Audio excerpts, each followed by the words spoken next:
My son bought a mansion he could not afford and then handed me the bill. When I said no, they did not just leave. They sued me for $800,000, claiming I broke a promise I never made. I stood in court watching my own flesh and blood try to bury me alive, but they forgot one thing. I kept the receipts. Before I tell you how I destroyed their little scheme, let me know in the comments where you are watching from.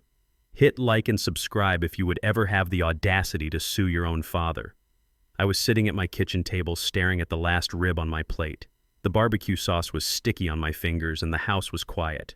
That is how I liked it. At 70 years old, I had earned my peace. I built this house with my own 2 hands 40 years ago, laying every brick and smoothing every inch of concrete. It was not a palace, but it was paid for. It was mine. I was just about to take a bite when the front door flew open. There was no knock. There was no hello, Dad. There was just the sound of the door slamming against the wall and the heavy clicking of heels on my hardwood floor. My son Jerome walked in first, but he was not leading. He was following. His wife Stephanie marched right past him. She did not look at me. She did not ask how I was doing. She walked straight to the table and threw a thick blue folder down so hard my glass of water tipped over. Cold water spilled onto the tablecloth, but neither of them moved to clean it up. Stephanie pointed a manicured finger at the bottom of the open page. "Sign right here, Arthur. The bottom line. The guarantor line." She did not call me Dad. She did not call me Mr. Banks, just Arthur. Like I was an employee she was reprimanding. I slowly wiped the barbecue sauce off my fingers with a napkin. I did not look at the paper yet. I looked at my son. Jerome is 35 years old, but in that moment, he looked like a child who had broken a window and was waiting for his mother to fix it. He refused to meet my eyes. He was staring at his shoes. I put my reading glasses on and looked at the document Stephanie had slammed onto my dinner table. It was a mortgage application. Not just any mortgage. It was for a property in the new gated community on the north side of town. The price tag was $1.2 million.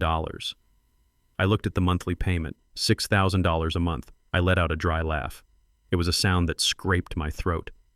"You two have lost your minds." I pushed the folder back across the table. "I am not signing this." Stephanie's face twisted. She looked like she had just smelled something rotten. "We are not asking you to pay the mortgage, Arthur. We just need your credit score and your assets as collateral. The bank says our debt-to-income ratio is slightly off. We just need a cosigner." Just a cosigner. She said it like she was asking to borrow a cup of sugar. I looked at Jerome. "Son, look at me." Jerome finally looked up. His eyes were tired. "Dad, please. We found the perfect house. It has a pool. It has a home theater. It is the dream house." I slammed my hand on the table. "Whose dream, Jerome? Yours or hers? I spent 40 years breathing in concrete dust and carrying lumber so you could have a debt-free start in life. I paid for your degree at Morehouse. That was $80,000. I bought you that SUV you drive when you graduated. That was $40,000. I paid for your wedding 3 years ago because Stephanie wanted the ballroom at the Ritz. That was another $60,000. I have given and I have given. I am retired Jerome. My money is for my old age. It is not to fund a princess lifestyle for your wife." Jerome stepped forward, his voice whining.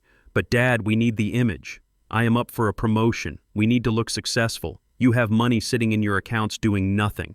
Why are you hoarding it? You are just letting it rot in the bank while we are trying to build a future." "You are being selfish. Selfish." The word hung in the air. I looked at my hands. They are calloused. They are scarred. Every dollar I have exists because I bled for it. I lived on tuna fish and bread for years so I could build my construction company. I sold that company 10 years ago and invested every penny quietly so I would never be a burden to anyone. And now my son, who has never had a callus on his hand in his life, was calling me selfish because I would not buy him a mansion. Stephanie stepped in front of Jerome, cutting him off. She leaned over the table, invading my space. Her perfume was expensive and suffocating. "Listen to me, old man. We are not asking. We are telling you what needs to happen. Look around you. You live in a dump. My furniture was old, yes. My TV was not a flat screen, yes. But my house was clean and solid. It was not a dump. But to a woman like Stephanie, anything that did not sparkle was trash." She continued, her voice dropping to a hiss. "You are sitting on a pile of cash and you are going to die soon anyway. What is the point of you keeping it? We need it now. And let me make something very clear to you, Arthur. I am pregnant." My heart stopped for a second. A grandchild. I had been waiting for this news for years. But looking at Stephanie's cold eyes, I felt no joy. I felt a chill. She smiled, but it was not a happy smile. It was the smile of a shark that smells blood in the water. That is right. I am carrying your grandson, and I will be damned if my son grows up visiting a grandfather who lives in a place like this, a grandfather who is too cheap to help his family. This environment is toxic. If you do not sign that paper today, you will never see him. You will never hold him. You will never hear him call you Paw Paw. You will die alone in this house, and we will not even come to the funeral. I looked at Jerome waiting for him to tell her to stop, waiting for him to say that was too far, waiting for him to be the man I raised. But he just stood there. He looked at the wall. He was letting her use his unborn child as a weapon. He was letting her hold a gun to his father's head. That silence broke something inside me. It broke the last bit of hope I had for him. I realized in that moment that the boy I raised was gone. He had been eaten alive by this woman and his own weakness. I stood up. I am 6'2", and even at 70, I still have the shoulders of a man who swung a sledgehammer for a living. Stephanie took a step back, surprised by my sudden movement. I picked up the mortgage contract. I turned to the last page, the page with the line for the guarantor, the line that would put my entire life as savings at risk if they missed a single payment. And I knew they would miss payments. They were drowning in debt to keep up appearances. I grabbed the page with both hands. The sound of the paper tearing was loud in the quiet kitchen. I ripped it once. Then I ripped it again. I crumpled the pieces into a ball and threw it at Stephanie's feet. "Get out," I said. My voice was low, but it was steady. "Get out of my house." Stephanie's face turned red. Her eyes bulged. "You senile old fool, you just made the biggest mistake of your life." Jerome stepped forward, his face twisted in anger. "Dad, you cannot do this. We are family." I pointed at the door. I said, "Get out. I do not have a son anymore. I have a leech, and I am done feeding you." Jerome glared at me. His hands were shaking. "You think you can just cut us off? You think you can sit on your money while we struggle? You will regret this. We will take what belongs to us. We will make you pay. You just declared war on your own blood." They turned and stormed out. The door slammed so hard a picture frame on the wall rattled. I stood there alone in the kitchen. My ribs were cold. My appetite was gone. My hands were shaking not from fear but from a rage so deep it burned. They thought they could bully me. They thought I was just a weak old man they could squeeze dry. They had no idea who they were dealing with. I picked up my phone and dialed a number I had not called in years. It rang twice. "Mr. Gentry," I said when the voice answered. "This is Art Banks. I need you to dust off your suit. I think I am about to be hunted." I sat back down. I looked at the empty chair where my wife Odette used to sit. She had warned me about Stephanie the first time she met her. She told me that girl looks at Jerome's wallet before she looks at his face. I should have listened. Now I was alone in the house I built, waiting for the war my son had promised. I did not know then that the war would come in the form of a sheriff deputy standing on my porch 3 days later holding an envelope that would try to take everything I had. But I was ready, or at least I thought I was. 3 days passed in a silence so heavy it felt like the house was holding its breath. I sat in my armchair waiting for the war my son had promised, but the street outside remained quiet. I started to think maybe he had cooled down. Maybe he had looked in the mirror and seen the shame on his face. I was wrong. The war did not come with shouting or broken windows. It came with a polite knock on my front door on a Tuesday morning. I opened the door to see Sheriff Miller standing on my porch. I have known Jim Miller for 20 years. We fish at the same lake. He looked at me, and he did not smile. He took off his hat and held it against his chest. "Art," he said, his voice low and rough. "I hate to be the one to do this." He handed me a thick manila envelope. It was heavy. It felt like a brick in my hand. "You have been served, Art. You have 20 days to respond. I am sorry."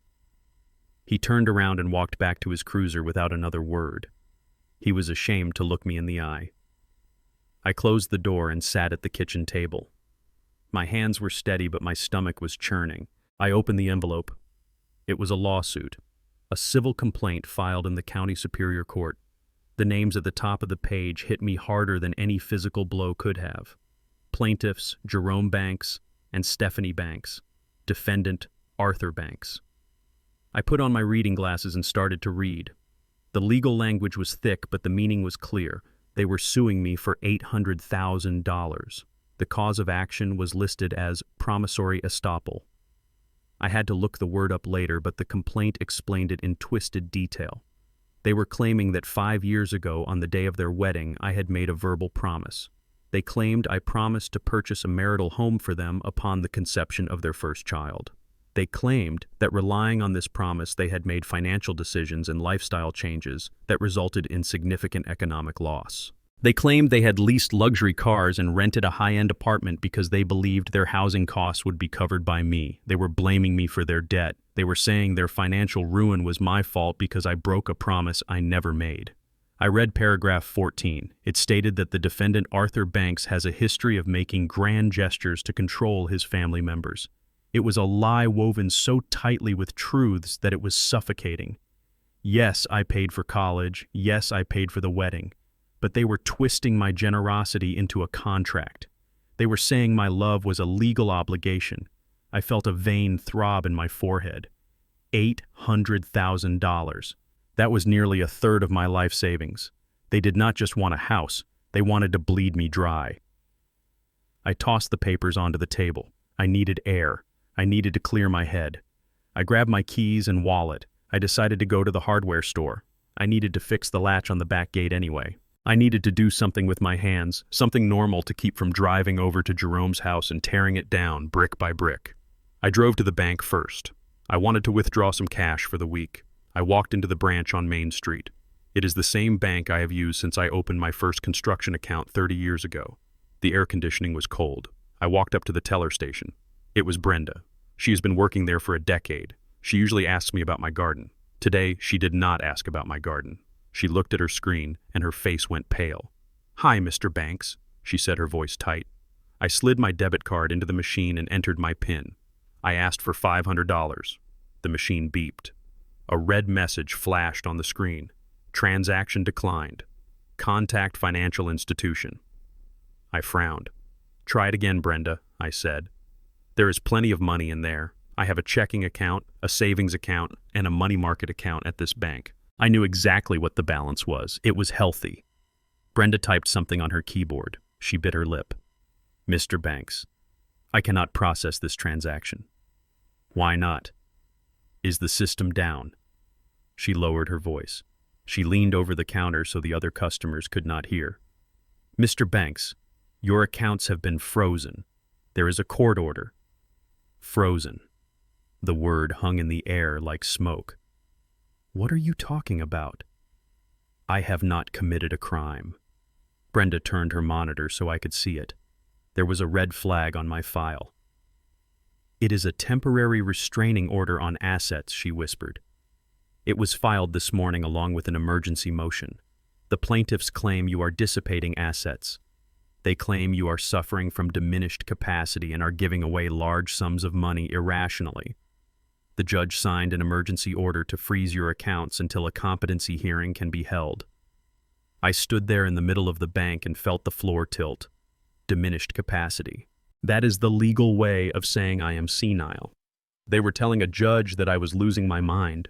They were saying I was crazy so they could lock up my money. It was a strategic strike. They knew if they sued me, I would hire a lawyer. Lawyers cost money. By freezing my accounts, they were taking away my ability to fight back. They were trying to strangle me before I could even throw a punch. I looked at Brenda.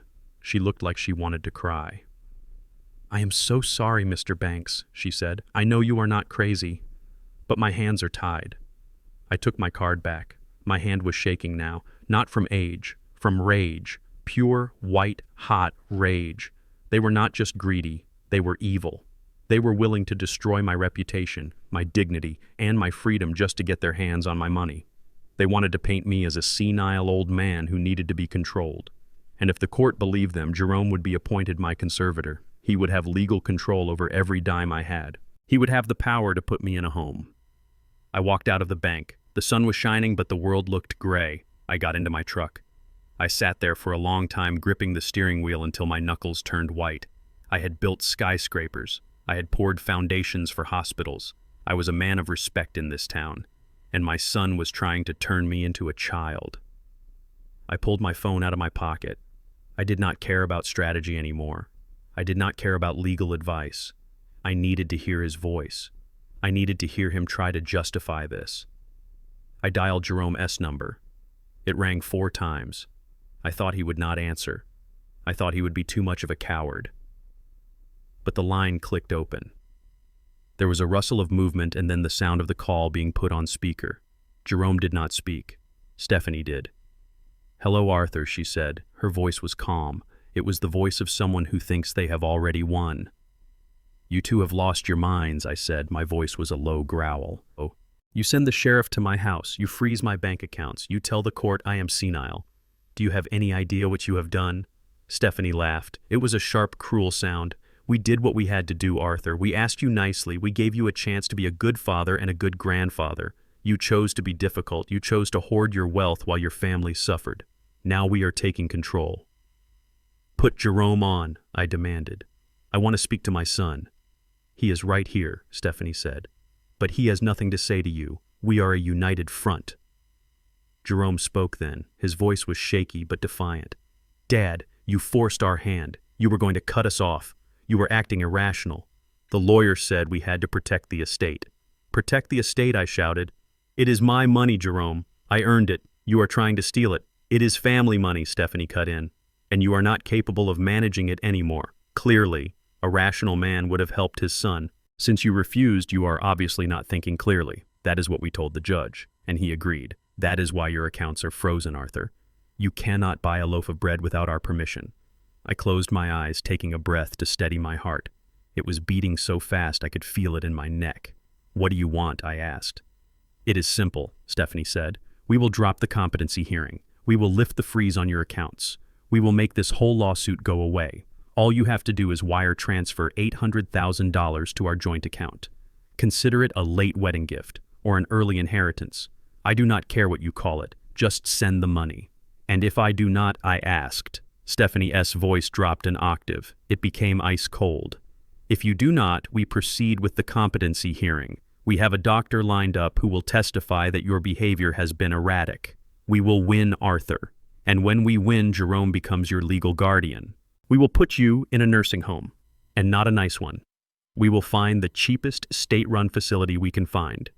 You will spend the rest of your life staring at a wall smelling like urine and boiled cabbage while we live in our house and raise your grandson. You will never see the outside world again." The silence that followed was deafening. She had laid it all out. It was extortion. It was blackmail. It was the most hateful thing I had ever heard. "You have 24 hours, Stephanie said. "Make the right choice, Arthur. Be a good father for once." The line went dead. I stared at the phone. My hand was trembling so hard I dropped it onto the passenger seat. They had trapped me.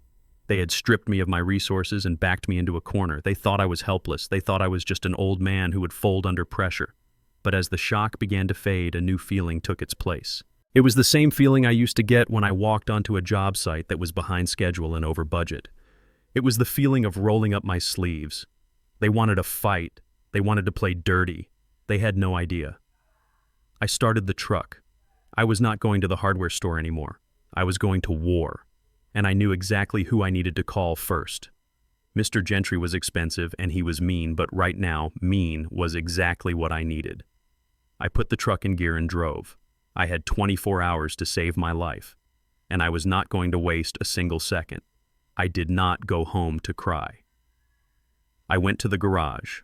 I walked past the lawnmower and the stacks of lumber to the old red toolbox sitting on the workbench. It was covered in dust and grease, but it held the only thing that could save me now.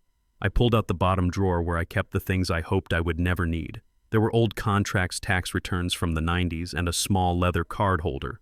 I flipped through it until I found a business card that was yellowed with age. The edges were bent, but the name was still clear. Marcus Gentry, attorney at law. Gentry was not the kind of lawyer you saw on billboards smiling next to a pile of cash. He was the kind of lawyer general contractors called when a developer tried to stiff them on a multi-million-dollar payment. He was mean, he was expensive, and he hated losing more than he liked breathing. I dialed the number. It rang once. A gruff voice answered. "Gentry." I told him who I was. I told him my son was trying to bury me. He did not ask for details over the phone. He just gave me an address. It was not in a glass tower downtown. It was in an old brick building on the east side, sandwiched between a bail bondsman and a liquor store. I drove my truck there, gripping the wheel to stop my hands from shaking. I walked up the creaky stairs to the second floor.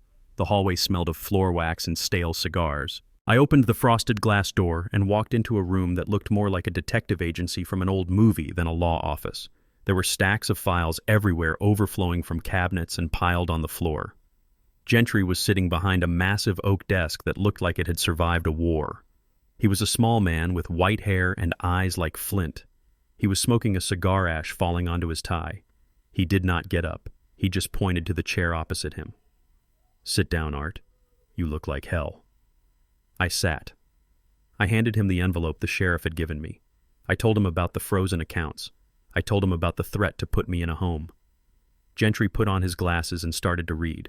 The room was silent except for the rustle of paper and the hum of a window air conditioner unit. I watched his face. I expected him to look shocked. I expected him to tell me this was a mistake, but his expression never changed. He read every page slowly, deliberately. After 10 minutes, he closed the folder and took a long drag from his cigar. He blew the smoke toward the ceiling and looked at me. "You are in trouble, Art." He said it casually, like he was telling me it might rain. "This is not just a lawsuit, this is a demolition job." He tapped a finger on the front page of the complaint. "See this firm representing them, Viper and Associates. That is not their real name, but that is what we call them in the trade. They specialize in elder law, but not the kind that protects seniors. They represent greedy children who want to accelerate their inheritance. They are scavengers, Art. They smell blood, and they do not stop until they pick the bone clean." He leaned forward, his eyes locking onto mine. "You need to understand what is happening here. The lawsuit for the $800,000 is just a distraction. It is smoke. The real attack is the emergency motion they filed in family court." I frowned. "What motion?" "The conservatorship petition," Gentry said. The word hit me like a hammer. "They are not just suing you for money. They are petitioning the state to strip you of your rights. They are claiming you have dementia, Art. They are claiming you are a danger to yourself and your estate. If they win this, Jerome becomes your legal guardian. He will have the power to sell your house, access your accounts, and decide where you live. He can put you in a state facility tomorrow, and you will not be able to sign a check to stop him." I felt the bile rise in my throat. My own son. He knew I was sharp. He knew I still did the crossword puzzle every Sunday in Penn. He knew I managed my own investments. It was a lie. A calculated, vicious lie designed to erase me. Gentry continued, his voice hard and fast. "They froze your accounts to cut off your supply lines. They want you desperate. They want you unable to pay me. They want you to panic and sign whatever settlement they put in front of you just to make it stop. This is a hostile takeover, Art, and the asset they are acquiring is you." I sat back in the chair. I felt cold. They wanted to own me. They wanted to turn me into a piece of property.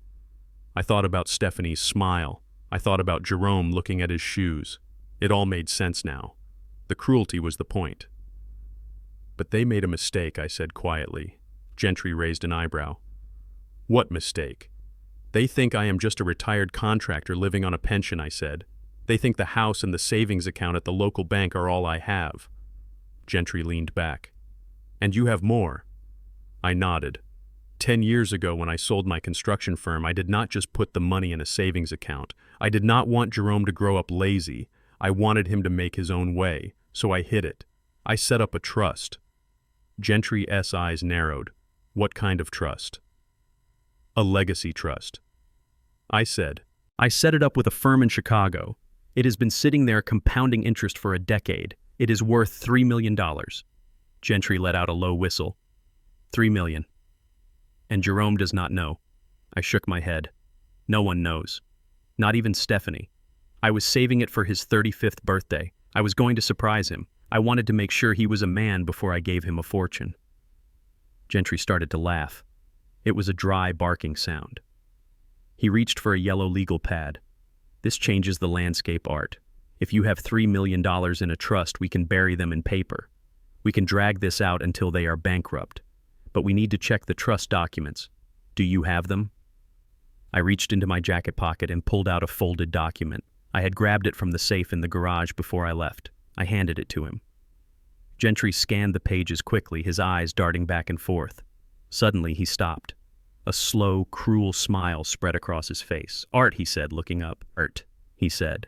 "Did you read paragraph 12 when you signed this?" I shook my head. I trusted the lawyers in Chicago. I just told them to protect the money. Gentry spun the document around and pointed to a block of text. "This is a no-contest clause, Art. It is also known as an anti-sabotage provision. Listen to this. If any beneficiary of this trust initiates legal action against the grantor or attempts to challenge the validity of the grantor's competency or estate planning, all rights and interests of said beneficiary shall be immediately and irrevocably terminated." I stared at the words. The legal jargon was dense, but the meaning was clear. Gentry slammed his hand on the desk. "This is the kill switch, Art. Jerome is the beneficiary. You are the grantor. By suing you and by filing that petition claiming you are incompetent, he has just violated the terms of the trust. We can trigger this right now. We can walk into court tomorrow, present this document, and the trust will automatically dissolve Jerome's interest. He will lose the $3 million forever. He will not get a dime. It is over. We can nuke them from orbit." He picked up his phone. "I can call the trustee in Chicago right now. We can end this before lunch." I looked at the phone in his hand. I looked at the no contest clause. It was the perfect weapon. It would destroy their plans instantly. It would leave them with nothing. It was exactly what they deserved. But then I thought about Jerome. I thought about the little boy I taught to ride a bike. I thought about the teenager I taught to drive. I thought about the man who stood in my kitchen and let his wife call me useless. If I triggered the clause now, the war would be over. But I would never know the truth. I would never know how deep the rot went. I would never know if there was any part of my son left inside that suit, or if he was completely hollowed out by greed. "Wait," I said. Gentry stopped dialing. He looked at me confused. "Wait." "Art, they are trying to put you in a cage. Push the button." "No," I said. "Not yet." "Why the hell not?" Gentry asked. "Because if I do this now, they will just say it was a misunderstanding," I said. "They will backtrack. They will say they were just worried about me. They will play the victim, and they will never learn." I stood up and walked to the window. I looked out at the street below. "I want to see how far they will go," I said. "I want to see if he is capable of destroying me with his own hands. I want to look him in the eye when he thinks he has won." Gentry sighed and put the phone down. "You are playing a dangerous game, Art. If we wait, they might actually get the guardianship. They might put you in a home before we can play this card." "Let them try," I said, turning back to him. "I am not a victim, Gentry. I am the trap. Let them think I am just a poor old black man with a bad memory. Let them think they have me cornered. When they come for the kill, they will find out I am not the prey." Gentry looked at me for a long moment. Then he picked up his cigar and took another drag. He smiled through the smoke. "All right, Art, we do it your way. But if things get too hot, I am pulling the trigger whether you like it or not." "Fair enough," I said. "Now how do we survive the next week without any money?" Gentry opened a drawer and pulled out a stack of cash. He threw it on the desk. "Consider it a loan against the $3 million. Now go home and try to look frail. We have a show to put on." I took the money and walked out. The air in the hallway felt heavier, but my step was lighter. I had a weapon. I had a plan. And I had a lawyer who was ready to bite. My son wanted a war. He was going to get one. But he had no idea he was marching straight into a minefield. I got into my truck and drove home. I stopped at the grocery store and bought a cane. If they wanted a senile old man, I would give them one. And then when they least expected it, I would show them who Arthur Banks really was. I bought a cane at the drugstore. It was a cheap aluminum thing with a gray rubber tip, but it was the most important prop in the play I was about to perform. Mr. Gentry told me to look frail, so I hunched my shoulders and practiced a shuffle in the hallway. I was ready to play the victim, but I was not ready for the audience. The war shifted fronts on a Thursday. I walked out to my mailbox leaning heavily on the cane, trying to get into character. Mrs. Robinson lives 2 doors down. She has known me since I poured the concrete for her driveway in '95. Usually she waves or asks about my hydrangeas. Today she was watering her lawn. When she saw me, she did not wave. She turned her back. I saw her shoulders stiffen. I looked down at my driveway. There was a splash of yellow and white on the asphalt. Someone had thrown an egg at my garage door. It had dried in the sun, leaving a crusty stain. I went inside and opened my laptop. I am 70, but I am not a dinosaur. I know how the internet works. It took me 5 minutes to find it. Stephanie had posted a video. It was everywhere. It was on Facebook. It was on TikTok. It had thousands of views. In the video, Stephanie was sitting on the floor of what looked like an empty room. She was wearing no makeup. Her hair was messy. She was crying. Great big alligator tears were rolling down her cheeks. She was talking to the camera, her voice trembling.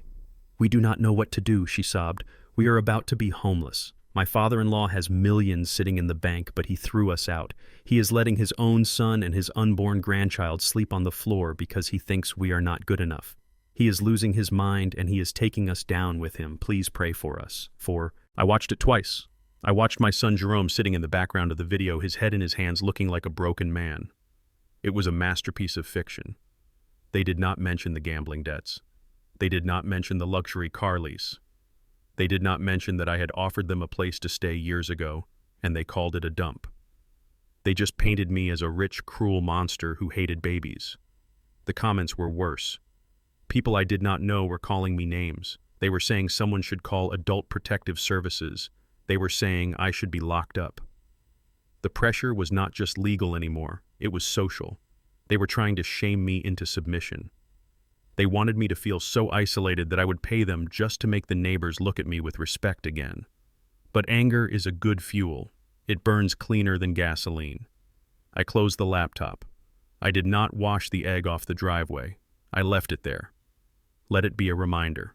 2 days later, the vultures came to roost. It was Saturday morning. I saw Jerome's car pull up. He was not alone. Stephanie was with him. And there was a man in the back seat I did not recognize. He was tall, thin, and wore a suit that cost more than my truck. He carried a leather briefcase. I unlocked the front door and left it slightly ajar.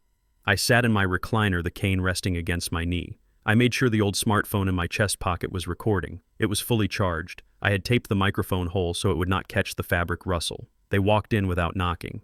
Jerome led the way. He looked nervous. Stephanie looked determined. The stranger looked around my living room with a clinical detachment like he was inspecting a lab rat. "Dad," Jerome said. His voice was loud, too loud, like he was speaking to someone hard of hearing. "We brought a friend to see you. This is Dr. Ellis. He is an old friend of Stephanie's family. We just wanted to check on you." I looked at Dr. Ellis. He did not look like a friend. He looked like a shark in a silk tie. I knew exactly what he was. He was a hired gun. A corrupt psychologist paid to provoke me, paid to witness an outburst, paid to sign an affidavit saying Arthur Banks is violent and confused. I let my mouth hang open slightly. I blinked slowly. "Who?" I asked, my voice raspy. "Who is he?" Dr. Ellis smiled. It was a cold smile. "Hello, Arthur. I am just here to chat. Your son tells me you have been having some trouble with your memory. Is that true?" I stared at him. I did not answer. I looked at Stephanie. She was watching me closely, her eyes narrowing. She was waiting for me to yell. She was waiting for the scary old man to come out. "I would like some tea," I said. My voice wavered. "I am thirsty." Stephanie sighed loud and dramatic. "I will get it, Arthur." She marched into the kitchen. I heard her banging cupboard doors. Dr. Ellis sat on the sofa opposite me. He opened his briefcase and took out a notepad.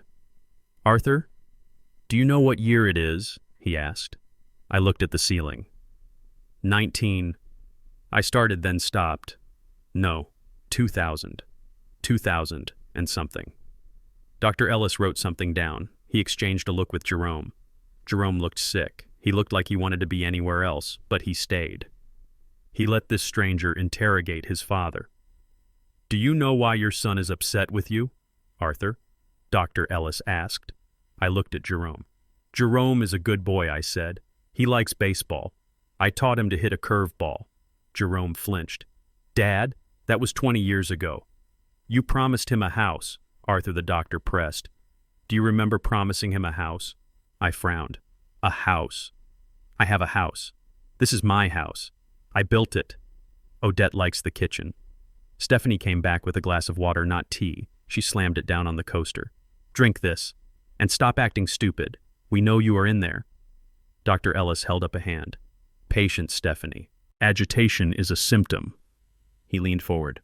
"Arthur, your family says you have become aggressive. They say you tore up a contract. Why did you do that? Were you confused? I gripped the cane.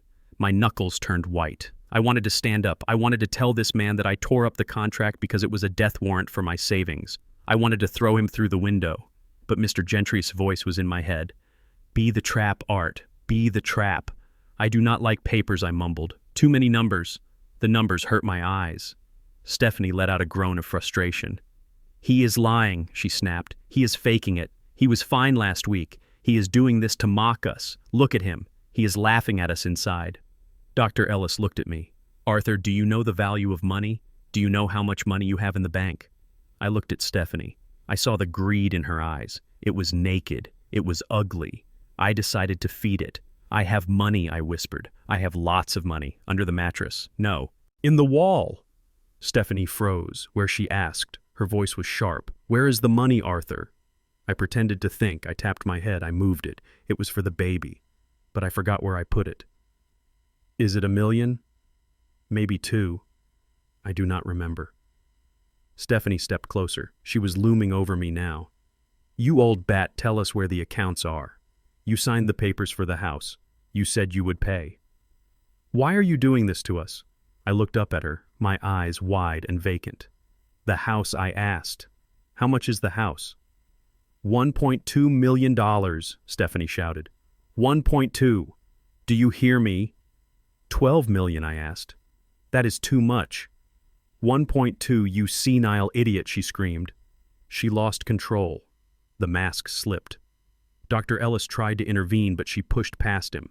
She grabbed the lapels of my cardigan. Listen to me. We are losing the option on the property. We have debts, Arthur. We are drowning. You have to sign the papers or give us the cash. Stop playing games.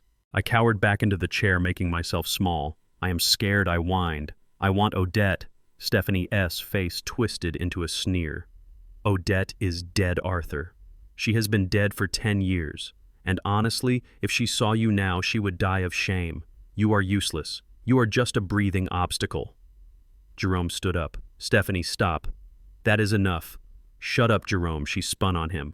We need him to break. We need him to sign, or we need him committed. I do not care which one. She turned back to me. Her face was inches from mine. I could smell her coffee breath. Why don't you just do us all a favor and have a heart attack, she hissed.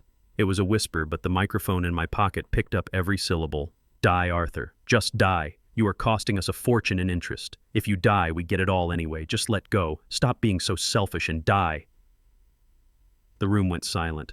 Even Dr. Ellis looked shocked. He stopped writing. That was a death wish. That was hatred pure and unrefined. I looked at her. I let a single tear roll down my cheek. It was easy. The pain of hearing that from family made the tears real. Why do you hate me? I whispered. Because you are in the way, she said. She straightened up, smoothing her dress. She looked at Dr. Ellis. Did you get that? He is confused. He thinks he has money in the walls. He is hallucinating his dead wife. Sign the paper, doctor. Declare him incompetent. We need that guardianship by Monday. Dr. Ellis stood up. He closed his briefcase. I have seen enough, he said. His voice was flat. I can testify that he is disoriented and unresponsive to logic. I will draft the report. They turned to leave. Jerome looked at me one last time. He looked like he wanted to say sorry, but he did not. He followed his wife out the door. I waited until I heard the car engine start. I waited until they were down the street. Then I stood up. I did not need the cane. I walked to the kitchen and poured the glass of water into the sink. I pulled the phone out of my pocket and stopped the recording. I played it back. The audio was crisp. I heard the insults. I heard the coercion. And loud and clear I heard Stephanie say, "Just die already so we can pay the interest." It was not just a lawsuit anymore. It was not just a family dispute. It was proof of malice. It was proof they were waiting for me to die. I saved the file. Then I emailed it to Mr. Gentry. I went to the window and looked out at the street. The egg stain was still there. Let them call me names. Let them tell the world I was crazy. I had the voice of the devil in my pocket. And when the time was right, I was going to play it for a judge. My phone buzzed. It was a text from the private investigator Gentry had hired. The message was short. Subject Stephanie. Financials came back. You need to sit down. I sat. I opened the attachment. And as I read the numbers, I realized why Stephanie was so desperate. I realized why she wanted me dead. It was not just about a house, it was about survival. She was in a hole so deep she could see hell, and she was trying to use my body as a ladder to climb out. I picked up the phone. It was time for the next move. I sat in the dark eating cold beans out of a can. It was 8 o'clock at night on a Tuesday. My electricity was still on, but I kept the lights off. I did not want the neighbors to see me. I did not want them to see Arthur Banks, the man who built half the foundations in this county, eating dinner like a refugee in his own kitchen. My bank accounts were frozen solid. My credit cards were declined. I had the cash Mr. Gentry gave me, but I was hoarding it. I did not know how long this war would last. The can of beans tasted like metal and salt. It tasted like poverty. I remembered this taste. I grew up with it. I swore 40 years ago I would never taste it again. But here I was back at the starting line because my son decided he deserved my finish line. My phone sat on the table next to the can. It was the only thing in the room that glowed. I was waiting. Mr. Gentry had hired a private investigator named Silas. Silas was expensive. He charged $300 an hour. I paid him with the cash loan from Gentry. Gentry told me Silas could find water in a desert. I told him I did not need water. I needed dirt. I needed to know why. Why now? Why the rush? Greed is a powerful motivator, but it usually moves slow. It creeps. This was not a creep. This was a sprint. Stephanie and Jerome were moving with a desperation that did not make sense. They were risking jail time. They were risking their reputation. They were willing to destroy me publicly. That kind of panic does not come from wanting a pool. It comes from fear. The phone chimed. The sound was loud in the empty house. A single email notification. Sender Silas Vance. Subject. The math does not add up. I wiped my hands on my pants and picked up the phone. My fingers were stiff. I opened the email. There was no text in the body, just a PDF attachment titled Financial Forensics Report. I clicked it. The document loaded slowly. It was 50 pages long. I skipped the introduction and went straight to the summary. I read the first paragraph. Then I read it again. Then I put the phone down and walked to the sink. I felt sick. I splashed cold water on my face. I looked out the window at the dark street. It was not a house. It was never about the house. I went back to the table and forced myself to read the numbers. Stephanie was not just high maintenance. She was an addict. The report detailed 5 years of financial history. It showed a pattern that spiraled down like a drain. It started with credit cards. Nordstrom, Saks, Neiman Marcus. She had maxed them out years ago. That I expected. But then came the other charges. Online casinos, crypto gambling sites, sports betting apps. The numbers were staggering. She had lost $50,000 in one night last November. She had lost $20,000 on a single football game. She was chasing losses. She was borrowing from one card to pay another. She had taken out payday loans in her maiden name. She had pawned jewelry. The total debt was not a few $1,000s. It was $400,000. $400,000. I sat there in the dark and let that number sink in. That is a life sentence for most people. And then I saw the mortgage applications. Not the one they gave me, the ones they tried to get before they came to me. They had been rejected by 6 different banks. Their credit score was in the basement. And then I saw the plan. Silas had found emails. He had found search histories. They were looking up cash-out refinancing. They were looking up hard money loans. The plan was simple, and it was demonic. They wanted me to co-sign for the $1.2 million house. My credit and my assets would secure the loan. Once the house was in their name, they were going to wait 30 days. Then they were going to take out a second mortgage. They were going to strip the equity out of the house immediately. They were going to borrow against the value of the property to pay off Stephanie's gambling debts. They were going to use my credit to wash her dirty money. And when they inevitably defaulted on the mortgage because they could not afford the payments, the bank would not come after them. They had no assets. The bank would come after me. They would take my house. They would seize my savings. They would garnish my pension. Stephanie was planning to bankrupt me to save herself. I felt a cold sweat break out on my neck. It was not just theft, it was a suicide bombing. She was strapping the debt to my chest and planning to detonate it. I scrolled down. I wanted to stop looking, but I could not. I needed to see if Jerome knew. Maybe he was innocent. Maybe she lied to him too. Maybe she told him the money was for investments. Then I saw the photos. Silas had attached a folder of surveillance photos taken 3 days ago. The timestamp showed it was the day after they served me with the lawsuit. The first photo showed Jerome standing in the parking lot of his office building. He was wearing his suit, but his tie was loose. He looked disheveled. He was talking to two men. They were not businessmen. They were big. They wore leather jackets. They were standing too close to him. The second photo showed one of the men grabbing Jerome by the lapels of his jacket. Jerome's hands were up in a defensive posture. His face was twisted in terror. He was begging. The third photo showed Jerome leaning against his car after the men left. He was crying. He was holding his stomach like he was going to be sick. I zoomed in on the faces of the men. I did not know them, but I knew what they were. They were loan sharks. Stephanie had moved from legal gambling to illegal bookies. The $400,000 was not just owed to Visa and MasterCard. It was owed to people who broke legs for a living. I put the phone down. The screen went dark. The silence in the kitchen felt different now. It was not empty. It was filled with ghosts. I realized then that my son was not just greedy. He was terrified. He was being hunted. Those men in the parking lot had probably given him a deadline. They probably told him, "Pay up or we hurt you. Pay up or we hurt your wife." And Jerome, in his weakness and his fear, decided that the only way to survive was to feed his father to the wolves. He was selling me to save himself. It hurt more than the greed. Greed I could understand. Greed is a human failing. But this was cowardice. He looked at me, the man who raised him, the man who taught him to walk, and he decided I was expendable. He decided that my life, my hard work, my dignity were worth less than his safety.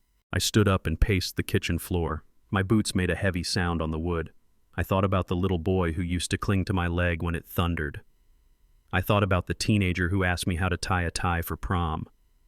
I thought about the man in the parking lot crying because he owed money he could not pay. Part of me wanted to drive over there.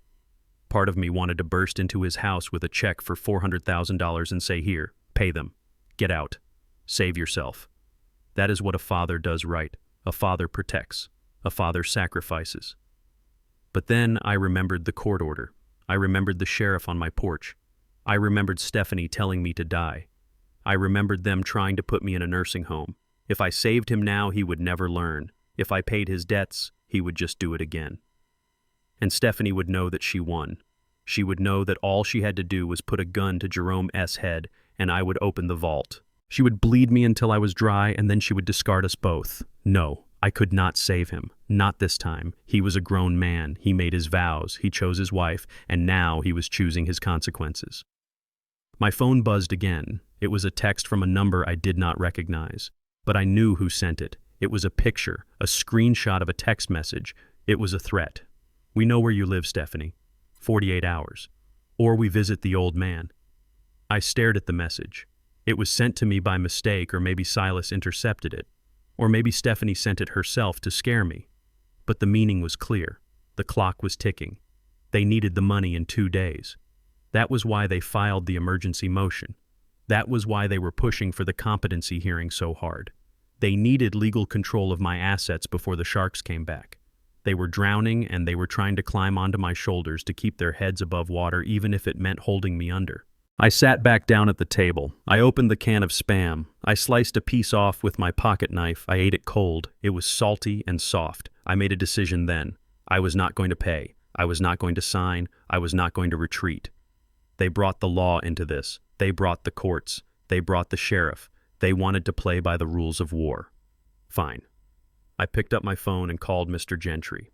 It was late, but I knew he would answer. Lawyers like him never sleep. "I got the report," I said when he picked up. "Good," Gentry said. "It is ugly art." "I know," I said. "She owes $400,000, and she owes it to bad people." There was a pause on the line. "That explains the rush," Gentry said. "They are desperate. This is good for us art. Desperate people make mistakes." "They are threatening Jerome," I said. "I saw the photos." "Does that change your mind?" Gentry asked. His voice was sharp. "Do you want to fold art? Do you want to write the check?" I looked at the picture of Jerome crying in the parking lot. I felt a tear run down my own cheek. It was hot and angry. "No," I said. "I do not want to fold." "Then what do you want to do?" Gentry asked. "I want to destroy them," I said. "I want to expose every inch of this. I want the judge to see it."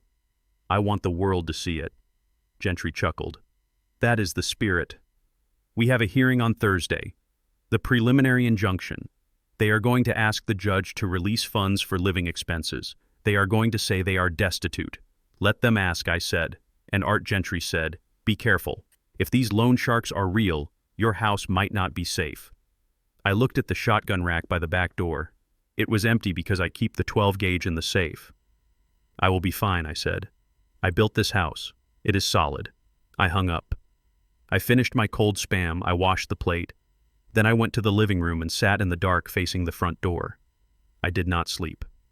I waited.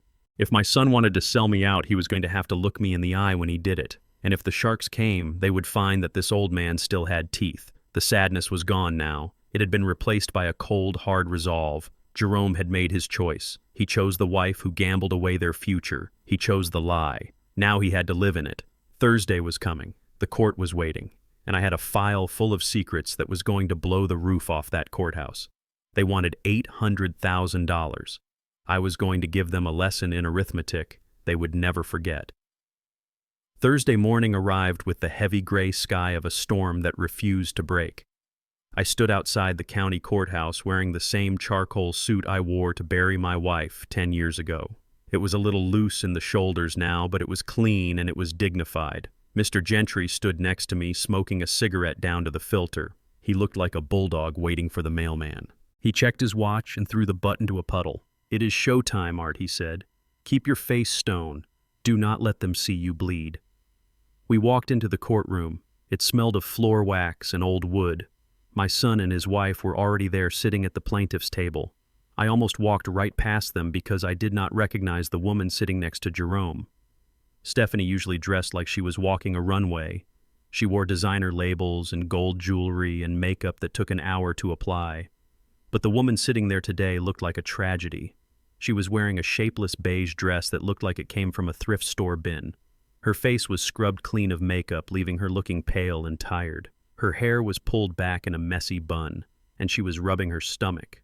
She was barely 3 months pregnant, but the way she sat slumped in the chair rubbing that belly made her look like she was due any minute. It was a costume. It was a calculated performance designed to make every person in that room look at me and see a monster who was starving a pregnant woman. Jerome sat next to her. He was wearing a suit that was too tight. He was sweating. He refused to look at the gallery where I sat. He stared at the water pitcher on the table like it held the secrets of the universe. The bailiff called the court to order. Judge Harrison walked in. He was a man in his 60s with a face like a dried apple and eyes that had seen too many lies. He sat down and looked over his glasses at the two tables. "We are here for a preliminary hearing on the matter of Banks versus Banks," he said. "The plaintiffs are requesting an emergency release of funds from the frozen assets of the defendant. Is that correct?" Stephanie S. lawyer stood up. He was a slick man named Mr. Vance. He had a smile that looked like it was painted on. "Yes, Your Honor. My clients are in dire straits. They are facing eviction. They have no income. And as you can see, Mrs. Banks is expecting. They are requesting an advance of $50,000 from the estate to cover living expenses and legal fees while this case is litigated." Judge Harrison looked at me. "Mr. Banks, you have significant assets frozen by this court. Your son claims you promised to support them. Why should I not release a small portion to keep a roof over their heads?" Gentry stood up slowly. "Your Honor, we contest the validity of the entire claim. There was no promise. This is a shakedown." Mr. Vance scoffed. He reached into his briefcase and pulled out a plastic evidence bag. He held it up to the light. It looked like a piece of trash. "Your Honor, we have proof of the promise. We have a written contract." My heart hammered against my ribs. "A contract. I never signed a contract. I never signed anything." "May I approach the bench?" Vance asked. He walked up and handed the bag to the judge. He then placed a copy on our table. I looked down at it.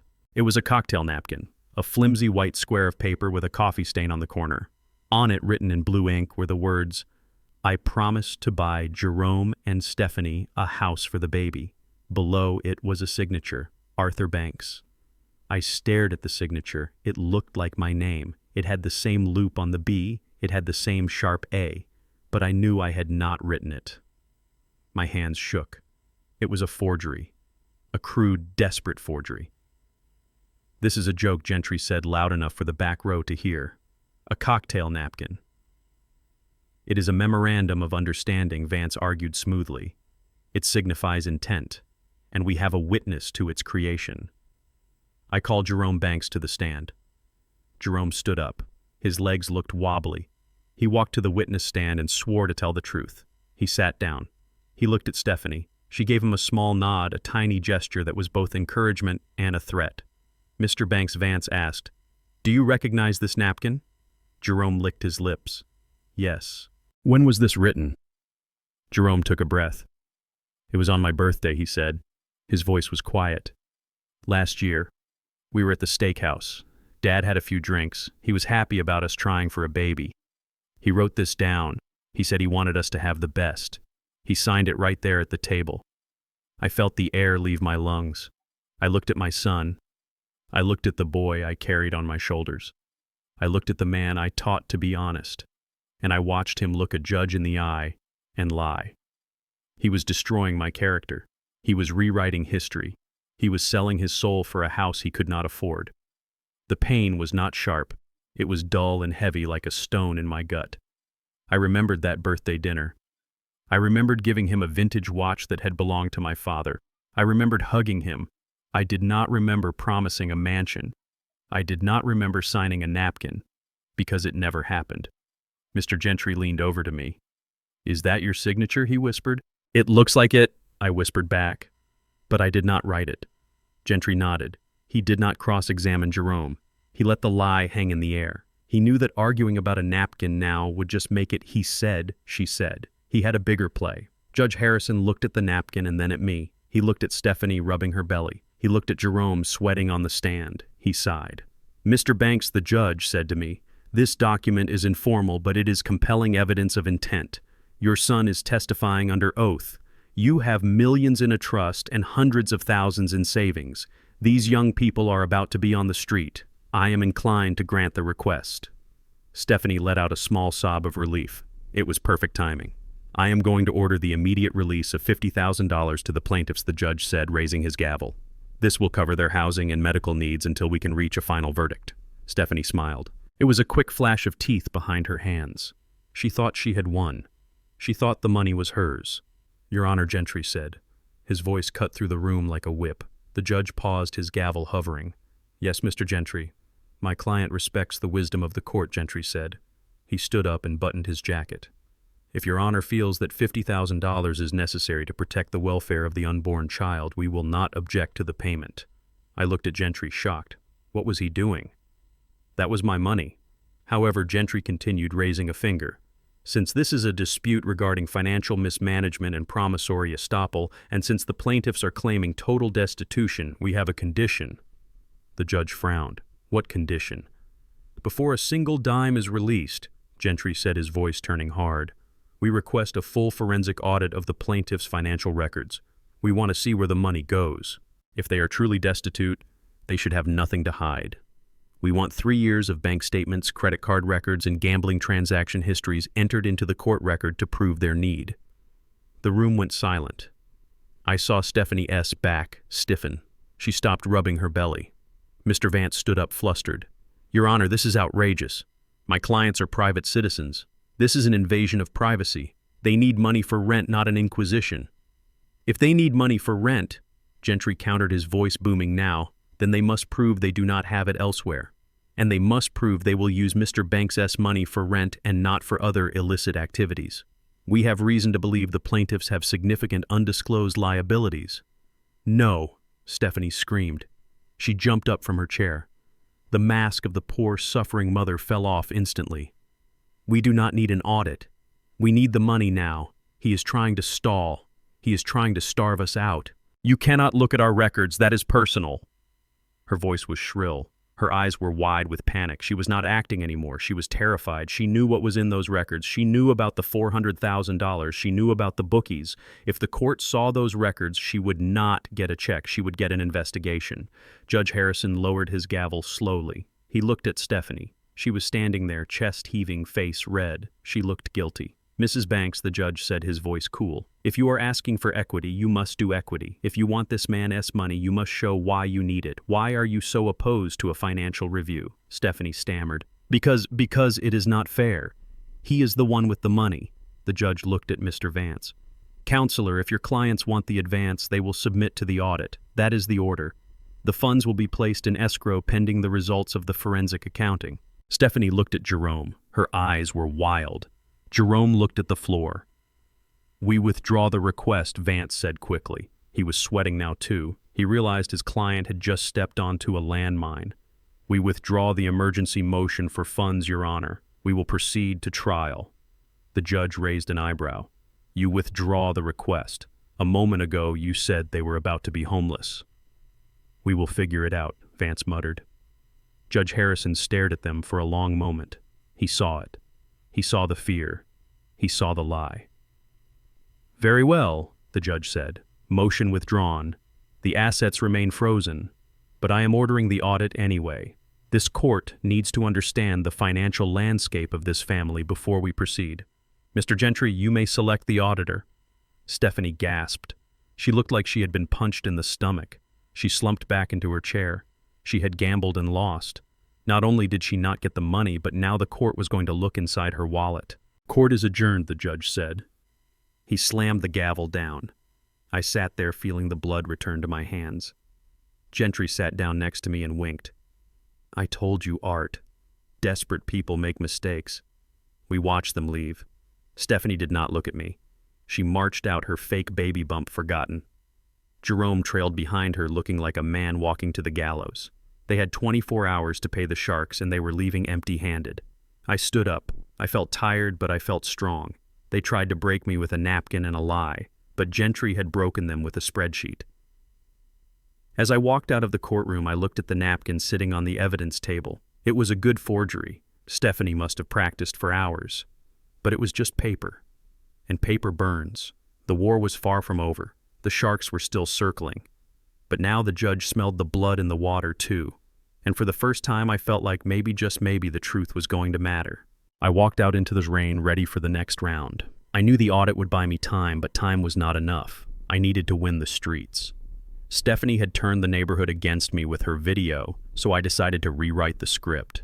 I did not need TikTok. I had something more powerful. I had my front lawn. On Saturday morning, I woke up before the sun. I went into the garage and started pulling things down from the shelves. These were not just tools, they were my history. The Black & Decker circular saw I bought with my first big paycheck in '82. The heavy-duty drill I used to frame the community center downtown. The leather tool belt worn soft and smooth by 30 years of sweat. I dragged them all out to the driveway. I set up 2 folding tables. I put price tags on everything.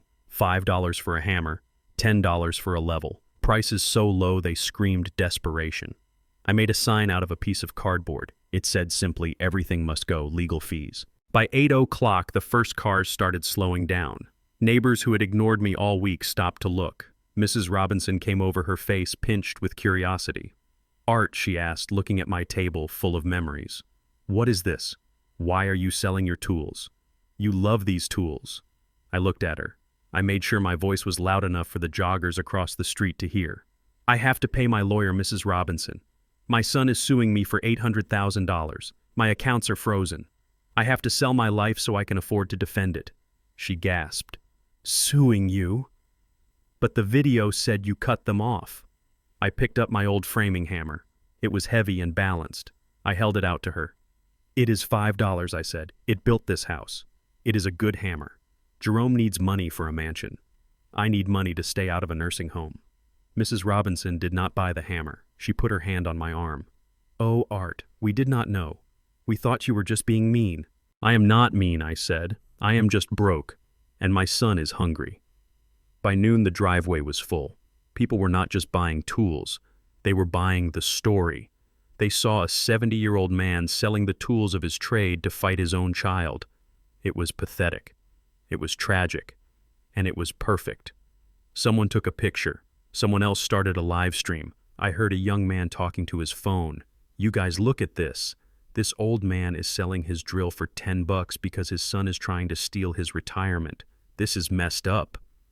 The narrative shifted faster than the wind before a storm. The comments on Stephanie S. video started to change.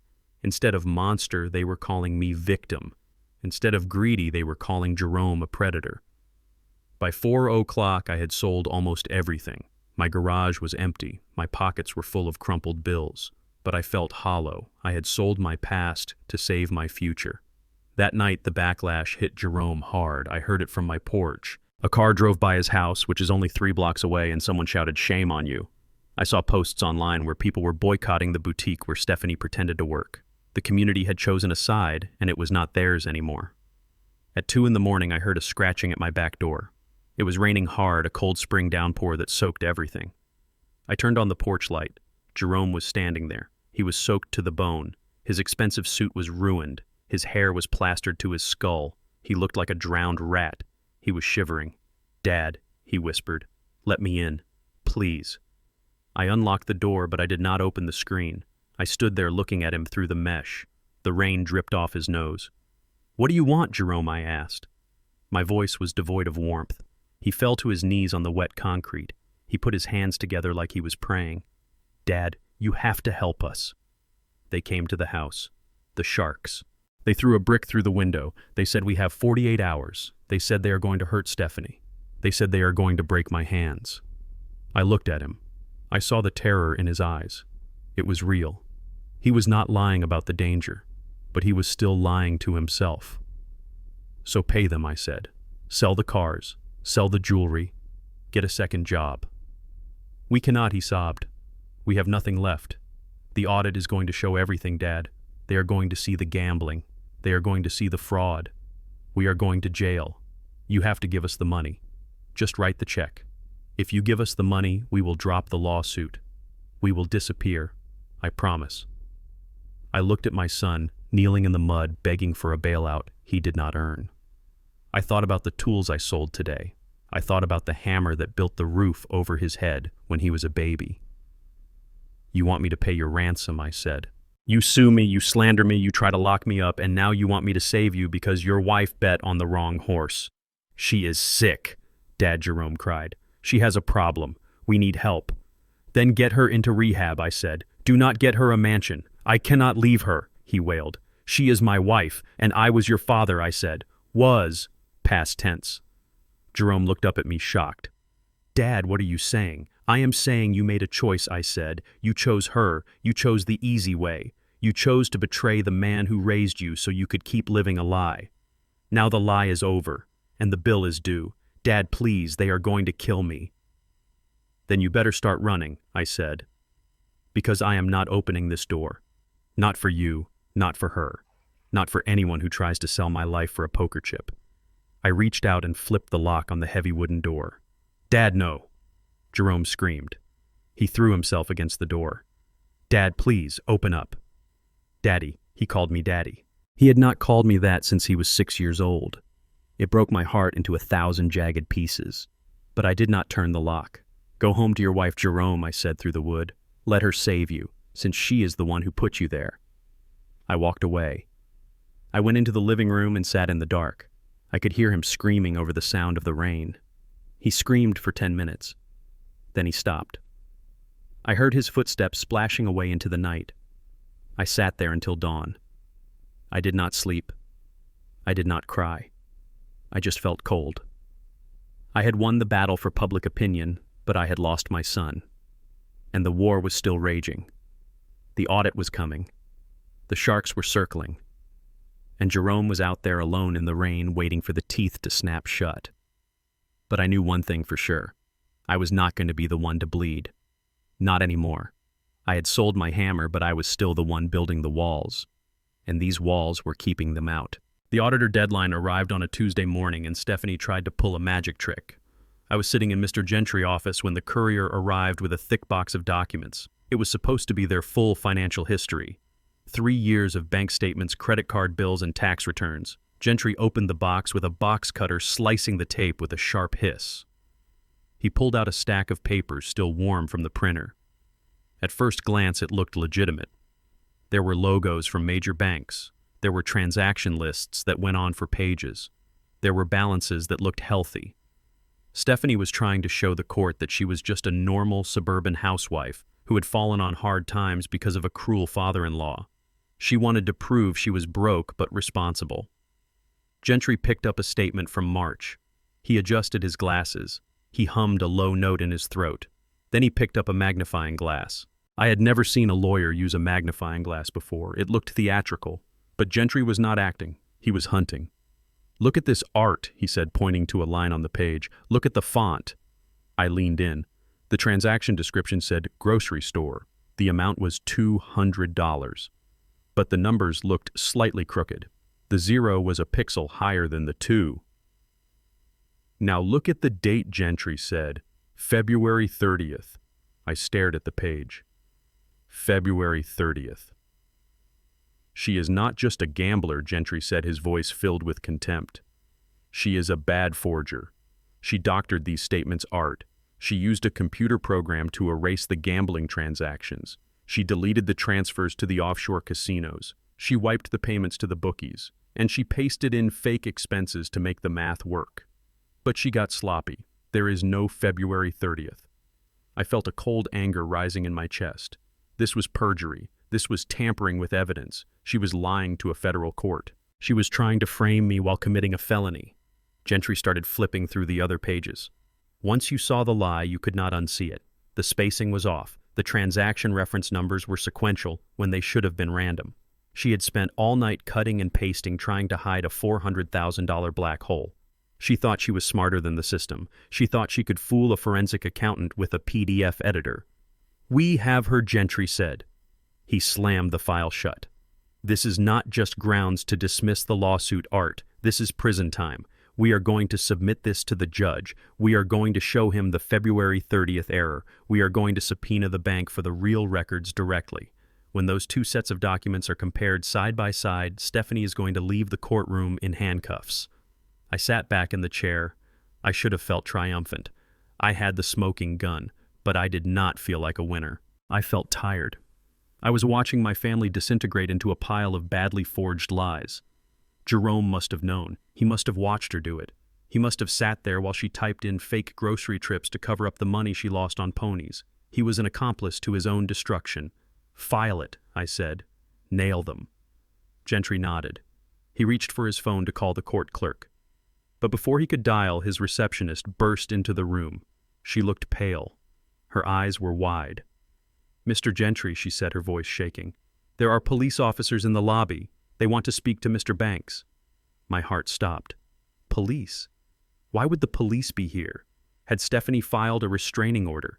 Had Jerome claimed I threatened him? I stood up. I walked into the lobby. 2 detectives were standing there. They were not wearing uniforms. They were wearing cheap suits and tired expressions. One of them held up a badge. "Detective Miller," he said. "Are you Arthur Banks?" "I am," I said. "We need you to come down to the station, Mr. Banks. We have received a complaint, an anonymous tip regarding historical misconduct." "Misconduct?" I asked. "What kind of misconduct?" The detective looked around the lobby. He lowered his voice.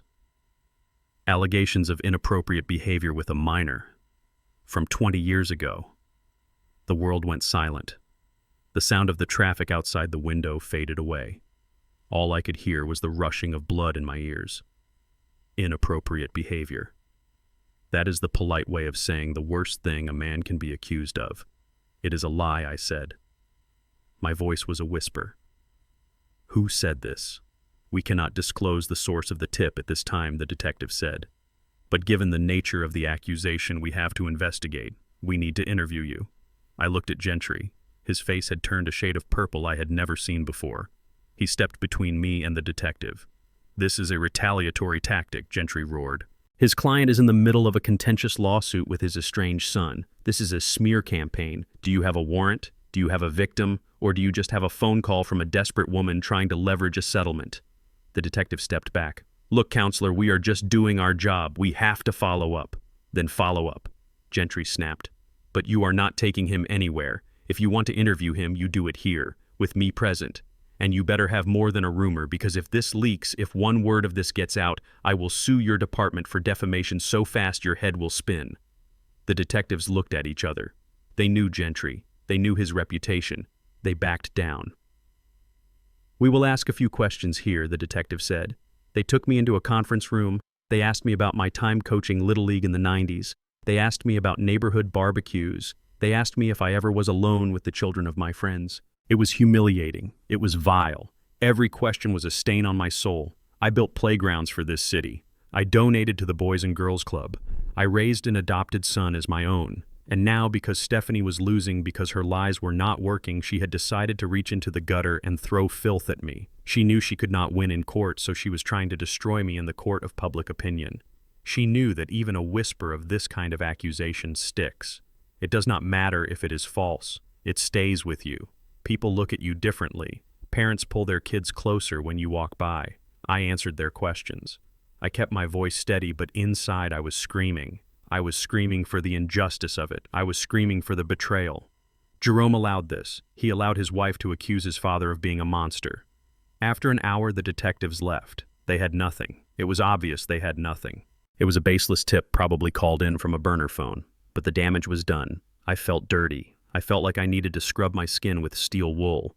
I walked back into Gentry's office. He was on the phone yelling at someone, probably the district attorney. I sat down in the chair. My chest felt tight. It felt like someone had wrapped a belt around my ribs and was pulling it tighter and tighter. I tried to take a deep breath, but the air would not go in. My left arm went numb. It started at my fingertips and shot up to my shoulder like a bolt of electricity. "Art," Gentry said, dropping the phone. "Art, look at me." I tried to look at him, but the room was tilting. The walls were sliding sideways. The floor was coming up to meet me. I fell. I hit the carpet hard. I could hear Gentry shouting. I could hear the receptionist screaming. "Call 911. I lay there staring at the ceiling tiles. They were spinning. I thought about Odette. I wondered if I was going to see her soon. I wondered if she would be disappointed that I let our family fall apart. Then the darkness came. It was heavy and black, and it swallowed me whole. I woke up to the sound of beeping, a rhythmic, steady beep, beep, beep. The air smelled of antiseptic and floor wax. I opened my eyes. I was in a hospital bed. There were tubes in my arm. There was a cannula in my nose. Mr. Gentry was sitting in a plastic chair in the corner. He looked exhausted. His tie was undone. He was reading a file. "You are awake," he said. He did not smile. "You gave us a scare, Art. Mild myocardial infarction. That is doctor speak for a heart attack. The stress got to you." I tried to sit up, but my body felt heavy. I slumped back against the pillows. "Did they win?" I asked. My voice sounded like gravel. Gentry closed the file. "No, Art, they did not win, but they came close. The police closed the investigation. They found out the call came from a payphone near Stephanie's apartment. It was a hoax, but the stress nearly killed you." I looked at the ceiling. I thought about the forged bank statements. I thought about the accusations. I thought about Jerome. "I am done," I whispered. Gentry nodded. "I know, Art. We can settle. We can give them a little money to go away. Your health is more important." I turned my head and looked at him. My eyes were clear. My heart was damaged, but my resolve was harder than diamond. "No," I said. "I am not done fighting. I am done showing mercy." Gentry frowned. "What do you mean?" "I mean no more waiting," I said. "No more holding back. They tried to take my money. Then they tried to take my mind. Then they tried to take my reputation. Now they almost took my life." I reached out and grabbed Gentry's hand. My grip was weak, but my intention was iron. "Activate the nuclear option," I said. Gentry's eyes widened. "The trust." "Kill it," I said. "Dissolve the legacy trust. Trigger the no contest clause. Jerome loses everything. The $3 million is gone. And not just that. I want you to file a cross-complaint for fraud, abuse of process, and intentional infliction of emotional distress. I want you to send the forged bank statements to the district attorney. I want Stephanie prosecuted," Art Gentry said softly. "If we do this, there is no coming back. Jerome will be destitute. His wife will go to prison. You will be alone." "I am already alone," I said. "I died in that lobby, Gentry. The father who loved Jerome died when his heart stopped. The man who woke up is just a plaintiff." I squeezed his hand. "Do it. Burn it all down." Gentry looked at me for a long time. Then he nodded. He stood up and buttoned his jacket. He looked like a soldier preparing for the final charge. "Rest up, Art," he said. "I have some calls to make. When you get out of here, we are going to court, and we are going to bring the apocalypse with us." He walked out of the room. I lay back and listened to the beep of the monitor. It was the sound of a countdown. Stephanie and Jerome thought they had broken me. They thought the heart attack was the end. They did not know it was just the halftime show. I was alive, and now I had nothing left to lose. 3 weeks after my heart stopped beating in a law office lobby, I rolled into the Superior Court of Fulton County. I was in a wheelchair. Mr. Gentry insisted on it. I told him I could walk, but he told me to shut up and sit down. He said the jury needed to see the damage, so I sat. Next to my knees was a portable oxygen tank. It was a small silver cylinder that hissed every time I inhaled. A clear plastic tube ran up my chest and into my nose. I hated it. It made me feel weak. It made me feel old. But Gentry said it was the best evidence we had. It was proof that my son's greed had almost killed me. The courtroom was cold. It smelled of floor wax and old paper. I rolled down the center aisle. The wheels of my chair squeaked on the linoleum. I saw heads turn. I saw the neighbors in the back row. Mrs. Robinson was there holding a Bible. The young man who live-streamed my garage sale was there too, holding his phone like a weapon. They looked at me with pity. I did not look back. I kept my eyes on the table where my son sat. Jerome and Stephanie were already there. They had dressed for the occasion. Stephanie was wearing a loose beige dress that looked like a potato sack. It was modest. It was humble. It was a costume. She wore no makeup. Her hair was pulled back in a severe bun. She was rubbing her stomach, which had grown slightly, or maybe that was part of the costume too. She looked like a pioneer woman facing a hard winter. Jerome sat next to her in a suit that looked 2 sizes too big. He looked like a man who was shrinking. He was staring at the water pitcher on the table, refusing to look at the door, refusing to look at me. I parked my wheelchair at the defense table. Gentry sat next to me. He smelled like peppermint and tobacco. He leaned in close. "Remember, Art," he whispered. "Do not get angry. Get sad. Let them be the bullies. You are just a grandfather who wants to go home." I nodded. I adjusted the oxygen tube. It tickled my nose. The bailiff called the court to order. Judge Harrison walked in. He was a tall man with gray hair and a face that looked like it was carved out of granite. He sat down and looked over his reading glasses at the room. He looked at me in the wheelchair. He looked at the oxygen tank. Then he looked at Stephanie and Jerome. His expression did not change, but the air in the room shifted. The trial began. Mr. Vance, the lawyer Stephanie hired with my money, stood up to give his opening statement. He was a slick man. He moved like oil. He walked back and forth in front of the jury, gesturing with his hands. "This is a case about promises," he said, his voice smooth and deep. "It is a case about a father who used his wealth to control his children. A father who promised a young couple a future, who encouraged them to build a life, and then out of spite and confusion, pulled the rug out from under them." He pointed at me. "Look at him, ladies and gentlemen. He looks frail now, but make no mistake. That man holds the strings. He has millions of dollars sitting in secret accounts while his son faces eviction. He has watched his pregnant daughter-in-law sell her wedding ring to buy groceries. We are here today to ask for justice. We are here to enforce a promise." I sat there and breathed. Hiss. Click. Hiss. I watched the jury. They were listening. Vance was good. He was painting a picture of a tyrant. Then he called Stephanie to the stand.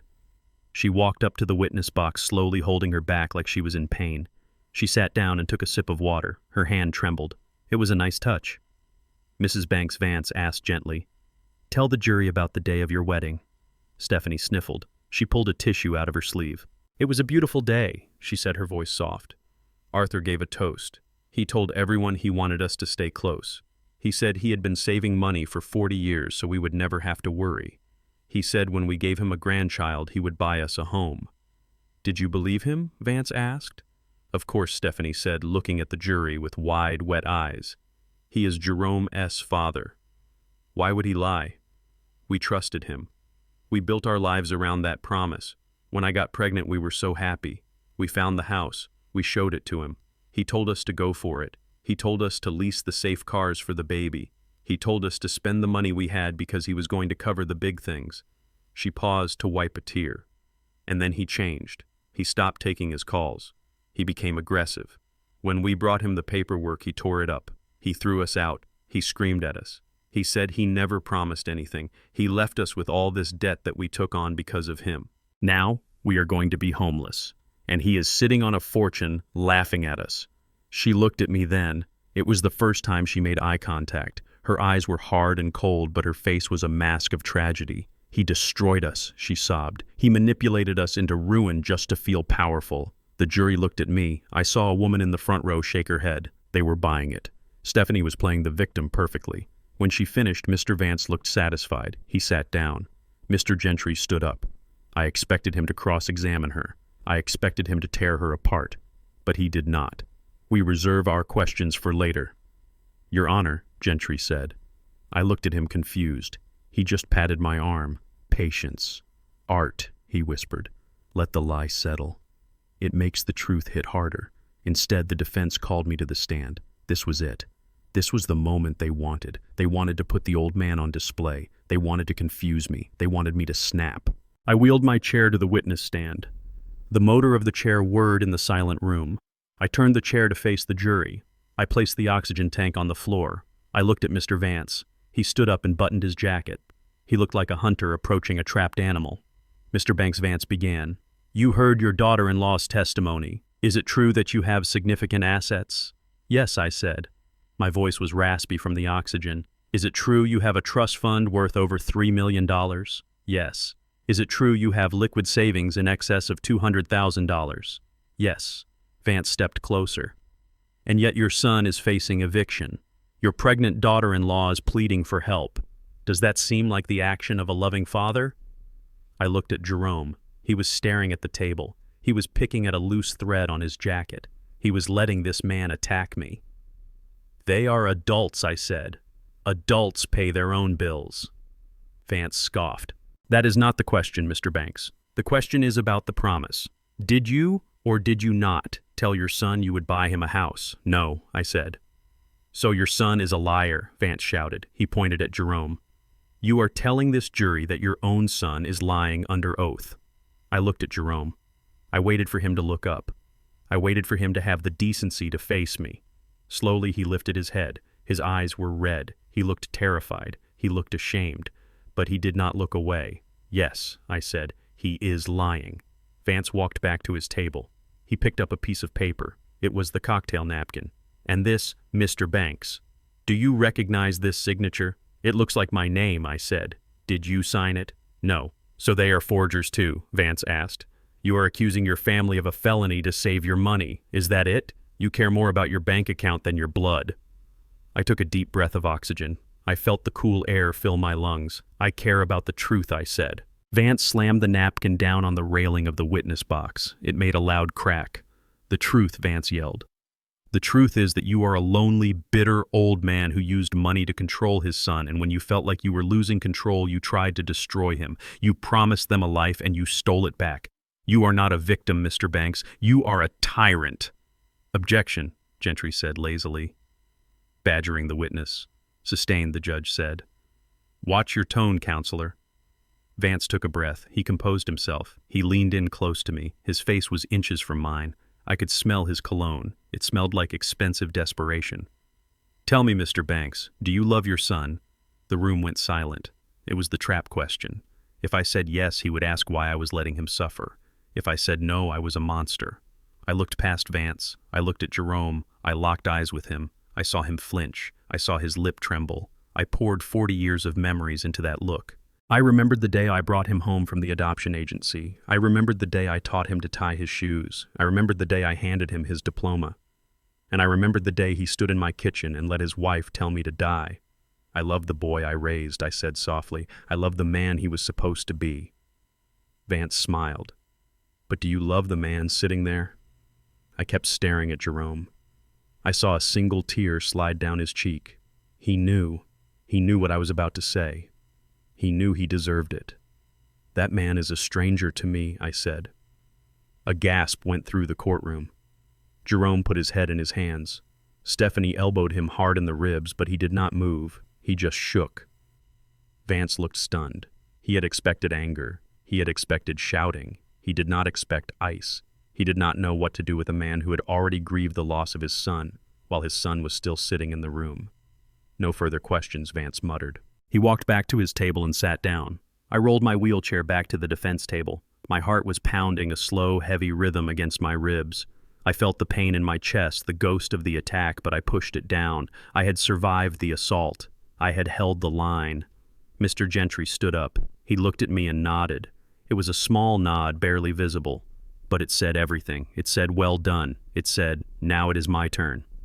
Gentry buttoned his jacket. He picked up a thick file folder from the table. It was the dossier from the private investigator. It was the bomb we had been building for weeks. He did not look at the jury. He did not look at the judge. He looked at Stephanie. He looked at her with the cold professional detachment of an exterminator looking at a termite. "Your Honor," Gentry said, his voice ringing out in the quiet courtroom. "The defense calls Mrs. Stephanie Banks back to the stand." Stephanie stood up. She smoothed her beige dress. She looked confident. She thought the hard part was over. She thought her tears had won the day. She walked past me without a glance. She sat down in the witness chair. She looked at Gentry with a defiant smile. Gentry placed the file on the stand in front of her. He smiled back. It was the smile of a shark that just found blood in the water, Mrs. Banks. Gentry began, "Or should I call you by your legal name?" Stephanie frowned. Her confidence faltered for a fraction of a second. "My name is Stephanie Banks." "Is it?" Gentry asked. He opened the file, slowly letting the cover fall open with a heavy thud. "Because according to the records from the state of Ohio, your name is Rebecca Miller. And according to the penal system in Cincinnati, you are currently in violation of parole." The color drained from Stephanie's face so fast it looked like she had been slapped by a ghost. Her mouth opened, but no sound came out. The courtroom was silent. The only sound was the hiss of my oxygen tank. Hiss, click, hiss, click.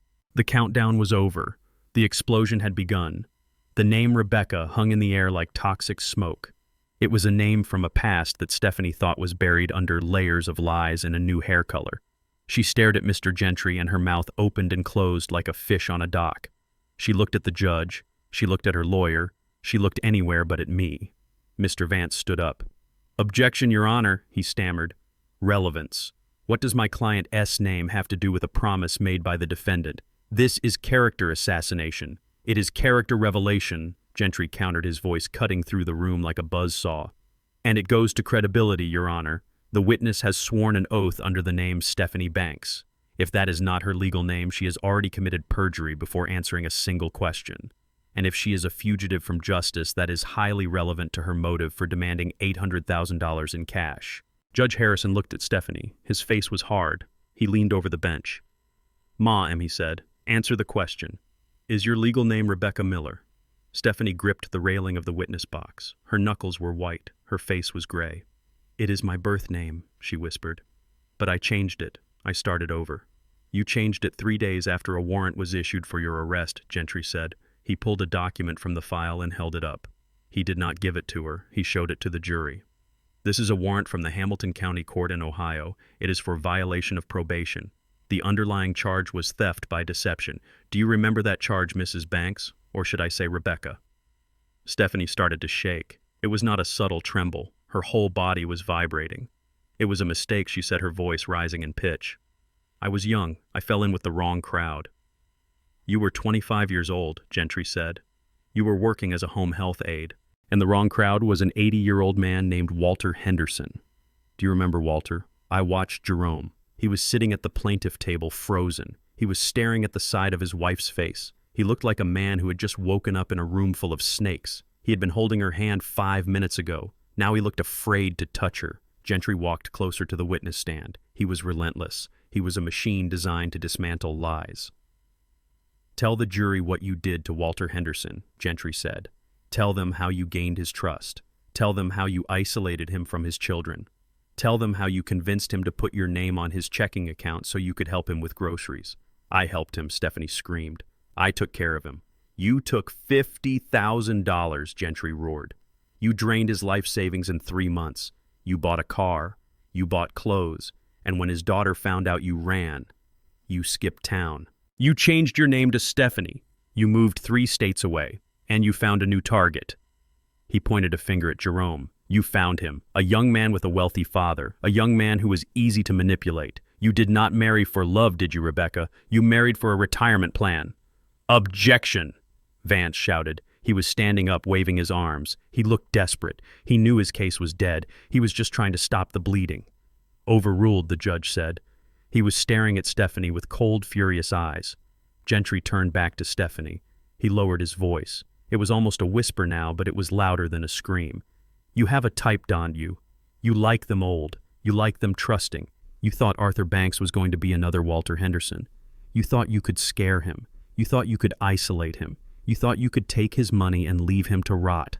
I did not, Stephanie sobbed. She was breaking down completely. Her carefully constructed mask was melting. Snot was running down her nose. Her face was blotchy. Arthur is mean. He is cruel. He promised us. He promised you nothing, Gentry said. He pulled out the mugshot. He held it up next to Stephanie's face. The woman in the photo had blonde hair and too much eyeliner, but the eyes were the same. They were the eyes of a predator. Ladies and gentlemen of the jury, Gentry said, turning to the box. This woman is a professional predator. She has done this before. She was convicted for it. She is on the run for it, and she is doing it again right now in this courtroom. The lawsuit is a scam, the napkin is a forgery, and the tears are fake. The courtroom erupted. It was a low rumble at first, then it grew into a roar. The neighbors in the back row were whispering furiously. Mrs. Robinson had her hand over her mouth. The young man with the phone was typing so fast his thumbs were a blur. Stephanie looked around the room. She looked like a trapped animal. She looked at the exit sign. She looked at the bailiff who had moved closer to the stand, his hand resting on his belt. She realized there was no way out. The walls had closed in. Then it happened. The alliance broke.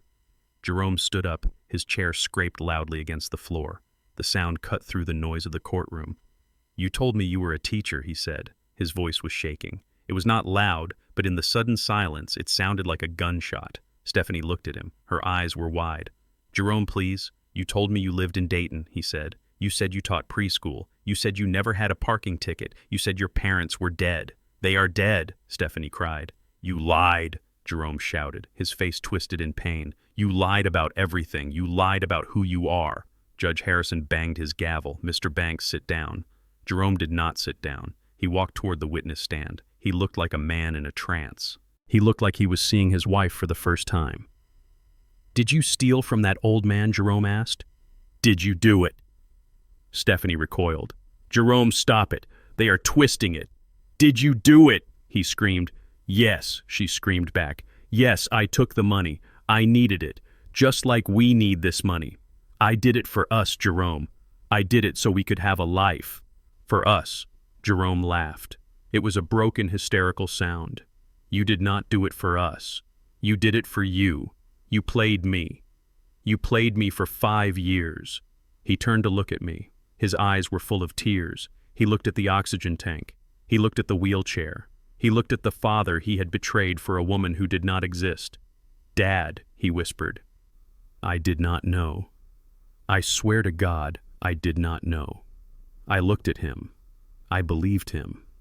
He was a fool. He was weak. He was greedy. But he was not a con artist. He was the mark. He was the victim just as much as I was. She had used him as a battering ram to break down my door. Mr. Gentry stepped in between Jerome and Stephanie. He looked at the judge. Your Honor, the defense rests. I think the witness has impeached herself sufficiently. Judge Harrison looked at Stephanie. He looked at the bailiff. Take her into custody, he said. We will sort out the extradition to Ohio later. Right now she is in contempt of this court. And Mr. District Attorney, I want charges filed for perjury and forgery by the end of the business day. The bailiff moved fast. He grabbed Stephanie's arm. She screamed. It was a high, piercing sound that made my teeth ache. Do not touch me. I am pregnant. The bailiff did not let go. He pulled her up. He spun her around. He clicked the handcuffs onto her wrists. Jerome stood there watching his wife get arrested. He did not move to help her. He did not say a word. He just watched. The woman he had defended against his own father, the woman he had almost gone broke for, was being dragged away in chains. Stephanie looked back at him as she was hauled toward the side door. Jerome, help me. Call my lawyer. Do something. Jerome looked at her. His face was wet with tears, but his eyes were dead. I do not know who you are, he said. The door closed behind her. The silence that followed was heavy. It was the silence of a battlefield after the shooting stops. The air smelled of sweat and fear. Jerome turned to the judge. He looked small. He looked like a boy wearing his father's suit. "Your Honor," he said, his voice trembling, "I want to withdraw the lawsuit. I want to drop everything. I am sorry." The judge looked at him with a mixture of pity and disgust. "It is a little late for that, Mr. Banks. You brought this into my courtroom.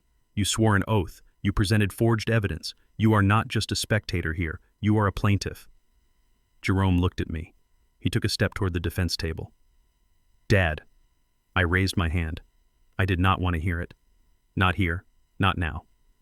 I was exhausted. My chest hurt. I wanted to go home. Mr. Gentry put a hand on my shoulder. "We are done, Art," he whispered. "It is over." It was not over. Not yet. There was still one piece of business left. The judge had to rule, and he had one more question to ask. Judge Harrison shuffled his papers. He looked at the napkin sitting on his bench. He picked it up. He looked at Jerome. "Mr. Banks," the judge said, "before I dismiss this case and determine sanctions, I have one question for you, and I want you to think very carefully before you answer because you are still under oath and your wife is already in a holding cell." Jerome swallowed. "Yes, Your Honor." The judge held up the napkin. "You testified that you saw your father sign this. You testified that he wrote this promise on your birthday. Now that we know your wife is a professional forger and a fraud, I want to ask you again. Did you see Arthur Banks sign this napkin? Or did you see Rebecca Miller sign it?" Jerome closed his eyes. He took a deep breath. He let it out slowly. He looked at the floor. "I never saw him sign it," he whispered. "Speak up," the judge ordered. "I never saw him sign it," Jerome said loudly. "Stephanie gave it to me later. She said he signed it when I went to the bathroom. She said it was a surprise, and you believed her," the judge asked. Jerome looked at me. I wanted to believe her. I wanted the house. I wanted the money. I convinced myself it was real. But deep down I knew. I knew my father would never sign a napkin. He signs contracts. He does things the right way. He started to cry again. "I lied," he said. "I lied to myself, and I lied to this court. I am sorry, Dad." The judge nodded. He put the napkin down. He banged the gavel. "Case dismissed with prejudice," the judge said. "Judgment for the defendant. The plaintiffs are ordered to pay all legal fees and court costs incurred by Mr. Arthur Banks." "And Mr. Banks," he said, looking at Jerome, "you are lucky I am not holding you in contempt right now. You are free to go, but I suggest you get a lawyer, a criminal lawyer. Because when the district attorney is done with your wife, they might come looking for you." Jerome nodded. He did not look at me again. He turned and walked out of the courtroom. He walked slow. He walked like an old man. I sat there for a moment. I listened to the hiss of the oxygen. I looked at the empty witness stand. I looked at Mr. Gentry. "We won," I said. Gentry nodded. He looked tired. "We won, Art. But it sure does not feel like a victory, does it?" "No," I said. "It feels like a funeral." I took the cannula out of my nose. I turned off the tank. I stood up from the wheelchair. My legs were stiff, but they held me. I did not need the chair anymore. I did not need the prop. The show was over. I walked out of the courtroom. I walked past the neighbors. I walked past the reporters. I walked out into the sunlight. It was bright and warm. I took a deep breath of real air. It tasted sweet. I was free. My money was safe. My name was cleared. But as I walked to Mr. Gentry's car, I realized that the hardest part was still to come. I had to go back to the empty house. I had to live with the silence, and I had to figure out what to do with the son who was now homeless, jobless, and married to a felon. The war was over, but the cleanup was just beginning. The courtroom doors had barely swung shut behind Stephanie and the bailiff when Mr. Gentry stood up again. The silence in the room was heavy. It felt like the air had been sucked out, leaving a vacuum that pressed against my eardrums.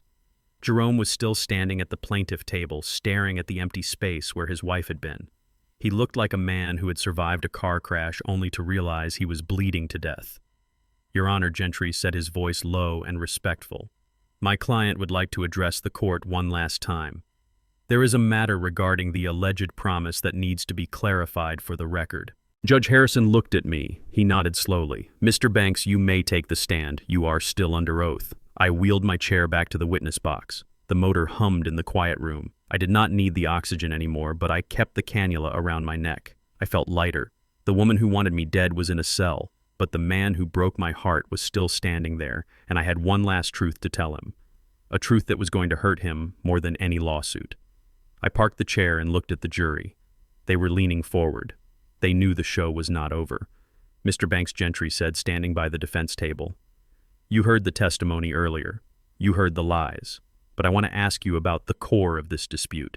The plaintiffs claimed you promised to help them. They claimed you promised to secure their future." I took a deep breath.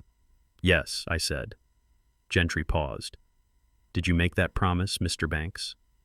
I looked at Jerome. He was looking at me now. His eyes were red-rimmed and hollow. "Yes," I said. "I made that promise." A murmur went through the gallery. Mrs. Robinson gasped. The judge raised an eyebrow. Jerome blinked, confused. Gentry continued, "And did you keep that promise?" I reached into the inside pocket of my jacket. My hand was steady. I pulled out a small black book. It was a passbook for a savings account. I also pulled out a set of keys on a simple silver ring. I placed them on the ledge of the witness stand. "I kept it," I said. "Please explain to the court what those items are," Gentry said. I looked at the keys. 5 years ago, I said, my voice steady and strong.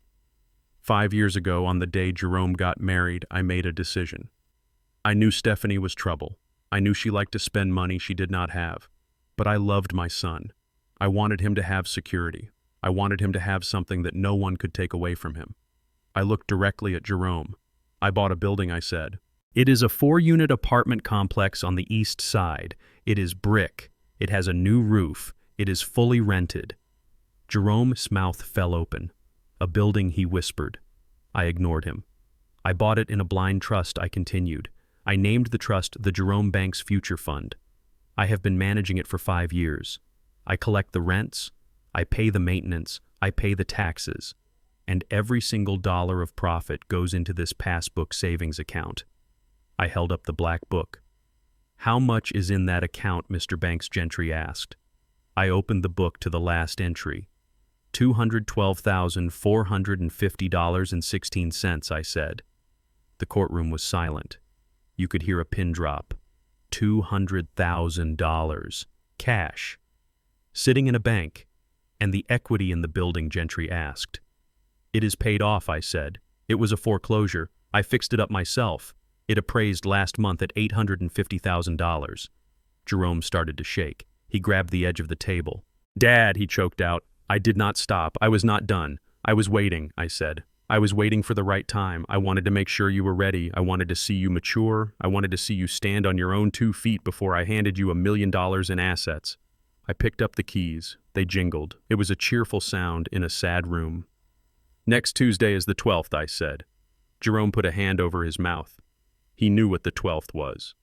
"It is your 35th birthday, I said. I had a dinner reservation at the steakhouse, the same one where you said I signed that napkin. I was going to give you these keys. I was going to give you this book. I was going to tell you that I was proud of you. I was going to tell you that your future was secure." I let the keys drop back onto the ledge. They landed with a heavy clatter. "But you sued me instead," I said. "You served me with papers. You called me senile. You let your wife wish death on me. You tried to put me in a nursing home. You tried to steal $800,000 when I had $1 million waiting for you wrapped in a bow." Jerome made a sound that was not human. It was a wail, a deep guttural sound of pure regret. He collapsed. His legs gave out and he fell into his chair, burying his face in his arms on the table. His shoulders heaved. He was sobbing so hard the table shook. I could have stopped there. I had made my point. I had shown him the cost of his betrayal. But the judge was not done. Judge Harrison had been watching this unfold with a face like stone. He had watched Stephanie lie. He had watched Jerome crumble. Now he wanted to drive the final nail into the coffin of this conspiracy. The judge reached out and picked up the evidence bag containing the cocktail napkin. He held it up to the light. He looked at the signature. Then he looked at Jerome, sobbing on the table. "Mr. Banks," the judge said. His voice was not loud, but it carried the weight of the law. "Look at me." Jerome did not move. He kept his head buried. "Mr. Banks," the judge repeated, sharper this time. "Stand up." Jerome slowly pushed himself up. He was a wreck. His face was wet with tears and snot. He looked like a child who had been lost in the woods for days. The judge held out the napkin. "Come here, son." Jerome walked to the bench. He moved like an old man. He stood in front of the judge, gripping the wood for support. "Look at this signature," the judge said. Jerome looked. He stared at the blue ink on the white paper. "Arthur Banks. We know you did not see your father sign this," the judge said. "You admitted that. And we know your wife has a history of forgery. But I want you to look closer. You lived with that woman for 5 years. You saw her write grocery lists. You saw her sign birthday cards. You saw her sign checks." The judge leaned down. "Look at the loops, Mr. Banks. Look at the slant of the letters. Look at the way the T is crossed." Jerome leaned in. He squinted through his tears. He stared at the signature that had started this whole war. He stared at the lie that had destroyed his life. And then I saw it happen. I saw the recognition hit him. His eyes went wide. He gasped. "You recognize it, do you not?" the judge asked softly. Jerome nodded. He stepped back as if the napkin was on fire. "Whose handwriting is that?" the judge asked. Jerome looked at me. He looked at the father who had built him a building. He looked at the father who had saved every penny for his future. And then he looked back at the napkin. "It is hers," he whispered. "Speak up," the judge ordered. "It is Stephanie S.," Jerome said, his voice breaking. "It is the way she makes her A's. It is the sharp top. And the B. She always loops the bottom of the B like that." "So you admit it," the judge said. "It is a forgery. And not a very good one." Jerome covered his face with his hands. "Oh God," he moaned. "She wrote it. She sat at the kitchen table and wrote it while I was in the shower. She told me she found it in her purse. She told me Dad signed it when he was drunk, and I believed her. I wanted to believe her. Because you were greedy," the judge said. "No," Jerome cried. "Because I was scared. She told me we were going to lose everything. She told me you hated us, Dad. She told me you were hoarding money while we drowned. She made me feel like I was fighting for my life. And now you have lost it," the judge said coldly. He tossed the napkin back onto his desk. It landed next to his gavel. I watched my son unravel. He was not a villain in that moment. He was just a fool who had been played by a master manipulator. But fools cause damage too. A fool with a match can burn down a house just as fast as an arsonist. I looked at the keys on the witness stand. I looked at the bank book. They represented 40 years of sweat. They represented mornings I woke up at 4 a.m. to pour concrete. They represented weekends I missed to finish a job. They were my legacy. And Jerome had spit on it. I picked up the keys. I picked up the book. I put them back in my pocket. They felt heavy now. They felt like lead. "I am done, Your Honor," I said. "I have nothing else to say." The judge looked at me. He nodded. His eyes were kind for the first time. "You may step down, Mr. Banks." I wheeled my chair back to the table. Gentry did not say anything. He just handed me a handkerchief. I wiped my face. I did not realize I was crying until I saw the wet cloth. Jerome was still standing in front of the bench. He looked lost. He looked at the empty space where his wife used to be. He looked at me. "Dad," he whispered. I turned my chair away. I could not look at him. Not yet. The wound was too fresh. The betrayal was too deep. He had chosen his side. He had signed his name to the lawsuit. He had let his wife call me senile. He had let her wish me dead. "You made your bed, son," I thought. "Now you have to sleep in the rain." The judge cleared his throat. He picked up his gavel. He looked at the courtroom. He looked at the reporters scribbling in their notebooks. He looked at the neighbors shaking their heads. "This court has heard enough," he said. "I am ready to rule." Jerome slumped back to his table. He sat down in the empty chair. He put his head on the table and waited for the axe to fall. I sat straight. I adjusted my oxygen. I was ready. The truth was out. The money was safe. But as the judge raised his gavel, I knew that the real sentence was not going to be handed down by him. It was going to be handed down by life. And life, I knew, was a much harsher judge than any man in a robe. Judge Harrison was not done, yet he held the silence in the room like a physical weight, and he looked down at the paper in his hand with a mixture of disgust and professional finality. The admission from Jerome was the emotional nail in the coffin, but the judge was a man of law, and he wanted the scientific nail, too. He reached into a folder that had been sitting on his bench since the morning session began, a folder that Mr. Gentry had quietly submitted into evidence hours ago while Stephanie was still shedding her fake tears. The judge cleared his throat and the sound echoed off the high-ceiling panels. "Ladies and gentlemen," he said, his voice devoid of any warmth. Before Mr. Banks admitted to the forgery, this court had already taken the liberty of reviewing the forensic document examination report submitted by the defense. Stephanie S. Head snapped up her eyes wide and bloodshot, the mascara running down her cheeks in black rivers. She looked at the judge, and then she looked at Gentry, who was sitting next to me, polishing his glasses with a silk handkerchief, looking like a cat who had just swallowed a very large canary. We had not told them about the expert report. We had let them walk into the trap blind. Judge Harrison put on his reading glasses and looked at the document. According to Dr. Aris, a court-certified handwriting analyst, the signature on this napkin exhibits what is known as a tremor of deceit. It shows microscopic hesitations at the apex of the letters, consistent with someone trying to copy a signature they do not own. Furthermore, the analyst found indentations on the paper that match the handwriting samples provided by Mrs. Stephanie Banks.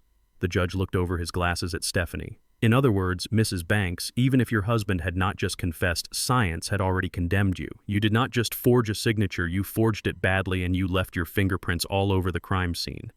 Stephanie let out a sound that was half gasp and half sob. She looked at Jerome, but he was not looking at her. He was staring at his hands, his shoulders shaking with silent weeping. The reality of what she had done was crashing down on her. She had thought she was smarter than everyone in the room. She thought she was smarter than the old man in the wheelchair. She thought she was smarter than the system. She was wrong. The air in the courtroom shifted, then it changed from a civil dispute into something much darker and much more serious.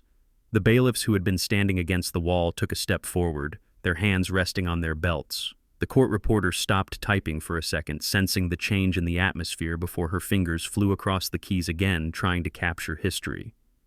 Judge Harrison closed the folder with a sharp snap. "This court does not take kindly to being used as a weapon," he said, his voice rising.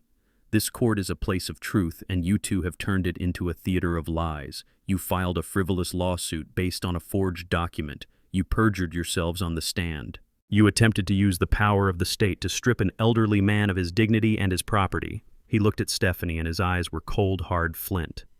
"Mrs. Banks," he said, "or Rebecca Miller, or whatever you are calling yourself today, this is no longer a civil matter regarding a promise. This is a crime scene." Stephanie stood up, her chair scraping loudly against the floor. "What does that mean?" she shrieked, her voice cracking. "We just wanted what was promised. We are leaving." "Jerome, come on, we are leaving." "Sit down," the judge roared. He banged his gavel so hard I thought the handle would snap. "You are not going anywhere." He turned to the bailiff. "Deputy, take Mrs. Banks into custody immediately. I am revoking her bond on the Ohio warrant, and I am ordering her held without bail on new charges of forgery in the first-degree perjury and attempted grand larceny." Stephanie screamed. It was a primal sound, a sound of pure terror and rage. "No, you cannot do this. I am pregnant. You cannot arrest a pregnant woman." The bailiff did not care. He moved fast, crossing the room in 3 strides. He grabbed Stephanie S. arm and spun her around. She fought him. She clawed at his uniform, her nails digging into the fabric. She kicked and thrashed her beige dress, twisting around her legs. "Get off me!" she yelled. "Jerome, do something. Help me, you coward." Jerome sat frozen in his chair. He did not look up. He did not move a muscle. He looked like a statue of a broken man. He listened to his wife scream for help, and he did nothing because he finally realized that helping her was what had destroyed him. The bailiff forced Stephanie S. hands behind her back. The metal cuffs clicked shut with a sound that was louder than her screaming. Click, click. The sound of justice. Stephanie realized Jerome was not coming to save her, and her face twisted into a mask of pure hatred. She stopped looking at the bailiff and looked at her husband. "You are useless," she screamed, spit flying from her mouth. "You are a weak, pathetic man. I never loved you. I only married you for the money, and you could not even get that right. You let your father win. You let him beat us. I hate you, Jerome. I hate you." The words hit Jerome like physical blows. I saw him flinch with every insult. I saw his head sink lower toward the table. The woman he had sold his soul for, the woman he had betrayed his father for, was showing him her true face, and it was hideous. The bailiff began to drag her toward the side door, the door that led to the holding cells. She dug her heels into the carpet, fighting every inch of the way. She looked at me, then her eyes wild and full of venom. "You old devil!" she shrieked at me. "You planned this, you knew all along, you lured us here to destroy us. I hope you die alone. I hope you rot in that house." I looked at her. I did not smile. I did not frown. I just adjusted the oxygen tube in my nose and watched her go. I felt nothing for her, not anger, not pity, just a deep, weary relief that the cancer was finally being cut out of my family. The door slammed shut behind her, cutting off her screams. The silence that rushed back into the courtroom was ringing in my ears. Jerome was the only one left at the plaintiff table. He looked small in the empty space. He was sobbing quietly now, his shoulders heaving up and down. He was alone. His wife was gone. His money was gone. His dignity was gone. Judge Harrison took a deep breath. He adjusted his robes. He looked down at Jerome with a mixture of pity and stern judgment. "Mr. Banks." The judge said, his voice quiet now that the storm had passed. "You are fortunate that I am not having you arrested right alongside your wife. Your testimony was perjured, but it appears you were acting under duress and manipulation. However, do not mistake my mercy for exoneration." Jerome nodded slowly without looking up. The judge picked up his pen and began to write on the docket sheet. "I am dismissing this lawsuit with prejudice," he announced. "That means you can never bring this claim against your father again. It is over. The temporary restraining order on Mr. Arthur Banks' assets is lifted immediately. His accounts are unfrozen. His property is secure." He looked up from his writing. "Furthermore, I am finding for the defendant on his counterclaim for abuse of process. Mr. Jerome Banks and Mrs. Stephanie Banks are hereby ordered to pay all legal fees and court costs incurred by the defendant." Mr. Gentry stood up. "Your Honor, we will submit a detailed invoice, but the current total for legal services, private investigation, and forensic accounting stands at $112,000. The judge nodded. "So ordered. Judgment is entered against the plaintiffs in the amount of $112,000. Jerome made a sound like a wounded animal. He had no money, he had no job, he had debts to loan sharks, and now he owed me $100,000. He was buried, he was crushed under the weight of the consequences he had helped create. The judge looked at me. "Mr. Banks," he said, "I am sorry you had to go through this. No father should have to defend himself against his own son. You are free to go." "Thank you, Your Honor," I said. My voice was raspy but steady. I watched the judge stand up and leave the bench. The bailiff called out, "All rise." We stood, or at least Gentry stood. I stayed in my wheelchair. The courtroom began to empty. The neighbors were whispering excitedly as they filed out. They had seen the show, they had gotten their drama. They looked at me with awe now. The old man who fought back. The old man who won. But I did not feel like a winner. I looked at Jerome. He was still sitting there, his head in his arms. He looked like he was waiting to die. I wheeled my chair over to the plaintiff table. Gentry tried to stop me, but I waved him off. I rolled up next to my son. I could smell his sweat and his fear. "Jerome," I said. He froze. He did not look up. "Jerome, look at me." Slowly, painfully, he lifted his head. His face was a wreck. His eyes were swollen. His nose was running. He looked like he had aged 10 years in 10 minutes. "Dad," he whispered, his voice broken. "I am sorry. I am so sorry." I looked at him. I looked at the man who had stood in my kitchen and demanded my life savings. I looked at the man who had let his wife call me useless. "Sorry does not pay the bill, Jerome," I said. My voice was hard. I did not want it to be, but it was. "Sorry does not fix the hole you dug." He nodded, tears streaming down his face again. "I know. I have nothing, Dad. She took everything. The sharks are going to kill me. I have nowhere to go." I looked at the door where Stephanie had been dragged out. She was gone, but the damage she left behind was catastrophic. "You have your life," I said. "You are not in handcuffs. That is more than she has." "Dad, please," Jerome begged. "Help me. I cannot pay you. I cannot pay them. Let me come home.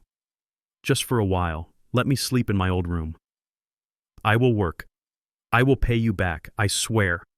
I looked at his pleading eyes. It would be so easy to say yes. It would be so easy to take him back, to fix him, to pay off his debts, to pretend none of this happened. That is what a father does, right? A father forgives. But then I remembered the napkin. I remembered the doctor they hired to call me crazy. I remembered the text message threatening my life. If I took him back now, he would never learn. He would never be a man. He would always be the boy who hid behind his father when the thunder started. I reached into my pocket and pulled out the keys to the apartment building. The building I had bought for him. The building that was supposed to be his future. I put the keys on the table in front of him. He looked at them confused. "Dad, these are the keys to the building," I said. "The one I bought for you." He reached for them, his hand shaking. "You are giving it to me." "No," I said. I pulled them back just out of his reach. "I am showing you what you lost." I put the keys back in my pocket. "I am selling the building, Jerome. I am liquidating the trust. I am taking every dime I saved for you, and I am donating it. I am starting a scholarship fund for kids who know the value of hard work, kids who would never sue their parents." Jerome stared at me, his mouth open in shock. "But Dad, I have nothing." "You have a choice," I said. "You can stand up, walk out of here, and start over. You can get a job. You can pay your debts. You can be the man I thought I raised. Or you can sit here and cry until the bailiff throws you out." I turned my wheelchair around. I signaled Gentry that I was ready to leave. "Dad, wait," Jerome called out. "Where are you going?" "I am going home," I said without looking back. To my quiet house. To my paid-off mortgage. To my peace. I rolled down the aisle, the rubber wheels humming on the floor. I heard Jerome sobbing behind me, but I did not stop. I pushed through the double doors and out into the hallway. The air was cooler out here. It felt cleaner. Gentry walked beside me. "That was tough, Art," he said quietly. "It had to be done," I said. We walked to the elevator. I felt a weight lifting off my chest. The belt that had been tightening around my ribs for weeks finally loosened. I could breathe. I had lost my son, yes, but I had kept my soul. And as the elevator doors opened, I realized that for the first time in a long time I was looking forward to the future, a future that belonged to me and no one else. The fall of the House of Banks was not a loud event. It was a slow, grinding collapse that sounded like gravel being crushed under a heavy boot. Stephanie did not get bail.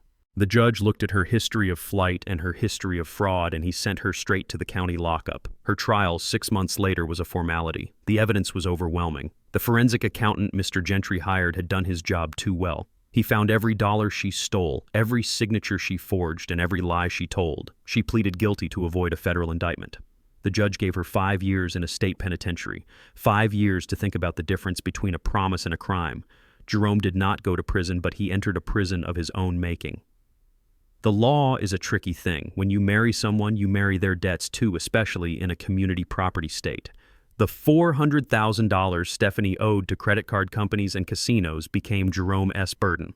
The loan sharks, unfortunately, were not the legal kind, but they knew how to apply pressure. Jerome sold everything. He sold the leased cars at a loss. He sold his watch. He sold his clothes. It was not enough. Then came the job. You cannot be a senior account manager when your name is splashed across every legal blog in the state as a co-conspirator in an elder abuse fraud case. His company fired him on a Monday morning via email. They did not even let him come in to clear out his desk. They sent his things in a cardboard box. By the time the eviction notice came for their luxury apartment, Jerome was a ghost. He was sleeping in his car until the repo man took that too. He was washing up in gas station bathrooms. He was eating out of dumpsters behind the restaurants where he used to order $50 steaks. He had become the thing he feared most. He was destitute. I watched it happen from a distance. Mr. Gentry kept me updated. He asked if I wanted to intervene. He asked if I wanted to pay off the sharks or talk to the landlord. I told him no. I told him that gravity is a law of nature and you cannot catch a falling rock without getting crushed. Jerome had to hit the bottom. He had to feel the concrete. A week after Stephanie was sentenced, I sat in Mr. Gentry's office for the last time. The desk was covered in paperwork. These were not lawsuits. They were dissolution documents. Gentry pushed a thick stack of papers toward me. His cigar smoke drifted in the air, creating a blue haze. "Are you sure about this?" Art, he asked. "This is irrevocable. Once you sign this, the legacy trust is gone. The $3 million moves out of your control and out of Jerome's reach forever." I picked up the pen. It was a heavy fountain pen. I liked the weight of it. "I am sure," I said. I signed my name, Arthur Banks. The ink was black and permanent. With that signature, I vaporized my son's future. The $3 million was transferred instantly to a new entity, the Odette Banks Scholarship Fund. It was a 501c3 nonprofit organization dedicated to paying college tuition for underprivileged black children in our county. Kids who wanted to be engineers or doctors or architects but did not have a father to pay the bill. Gentry slid the next document over. And the building, he asked. The 4-unit apartment complex. I signed that too. Sell it, I said. Put the proceeds into the scholarship fund. But Art Gentry said softly, you built that portfolio for him. You spent 5 years managing it. I built it for a son who did not exist, I said. I built it for a fantasy. The real Jerome chose his path. He chose quick money over hard work. He chose a grifter over his father. He does not deserve the bricks I laid. I put the pen down. My hand did not shake. I felt a strange lightness in my chest. For years I had been carrying the weight of Jerome's future.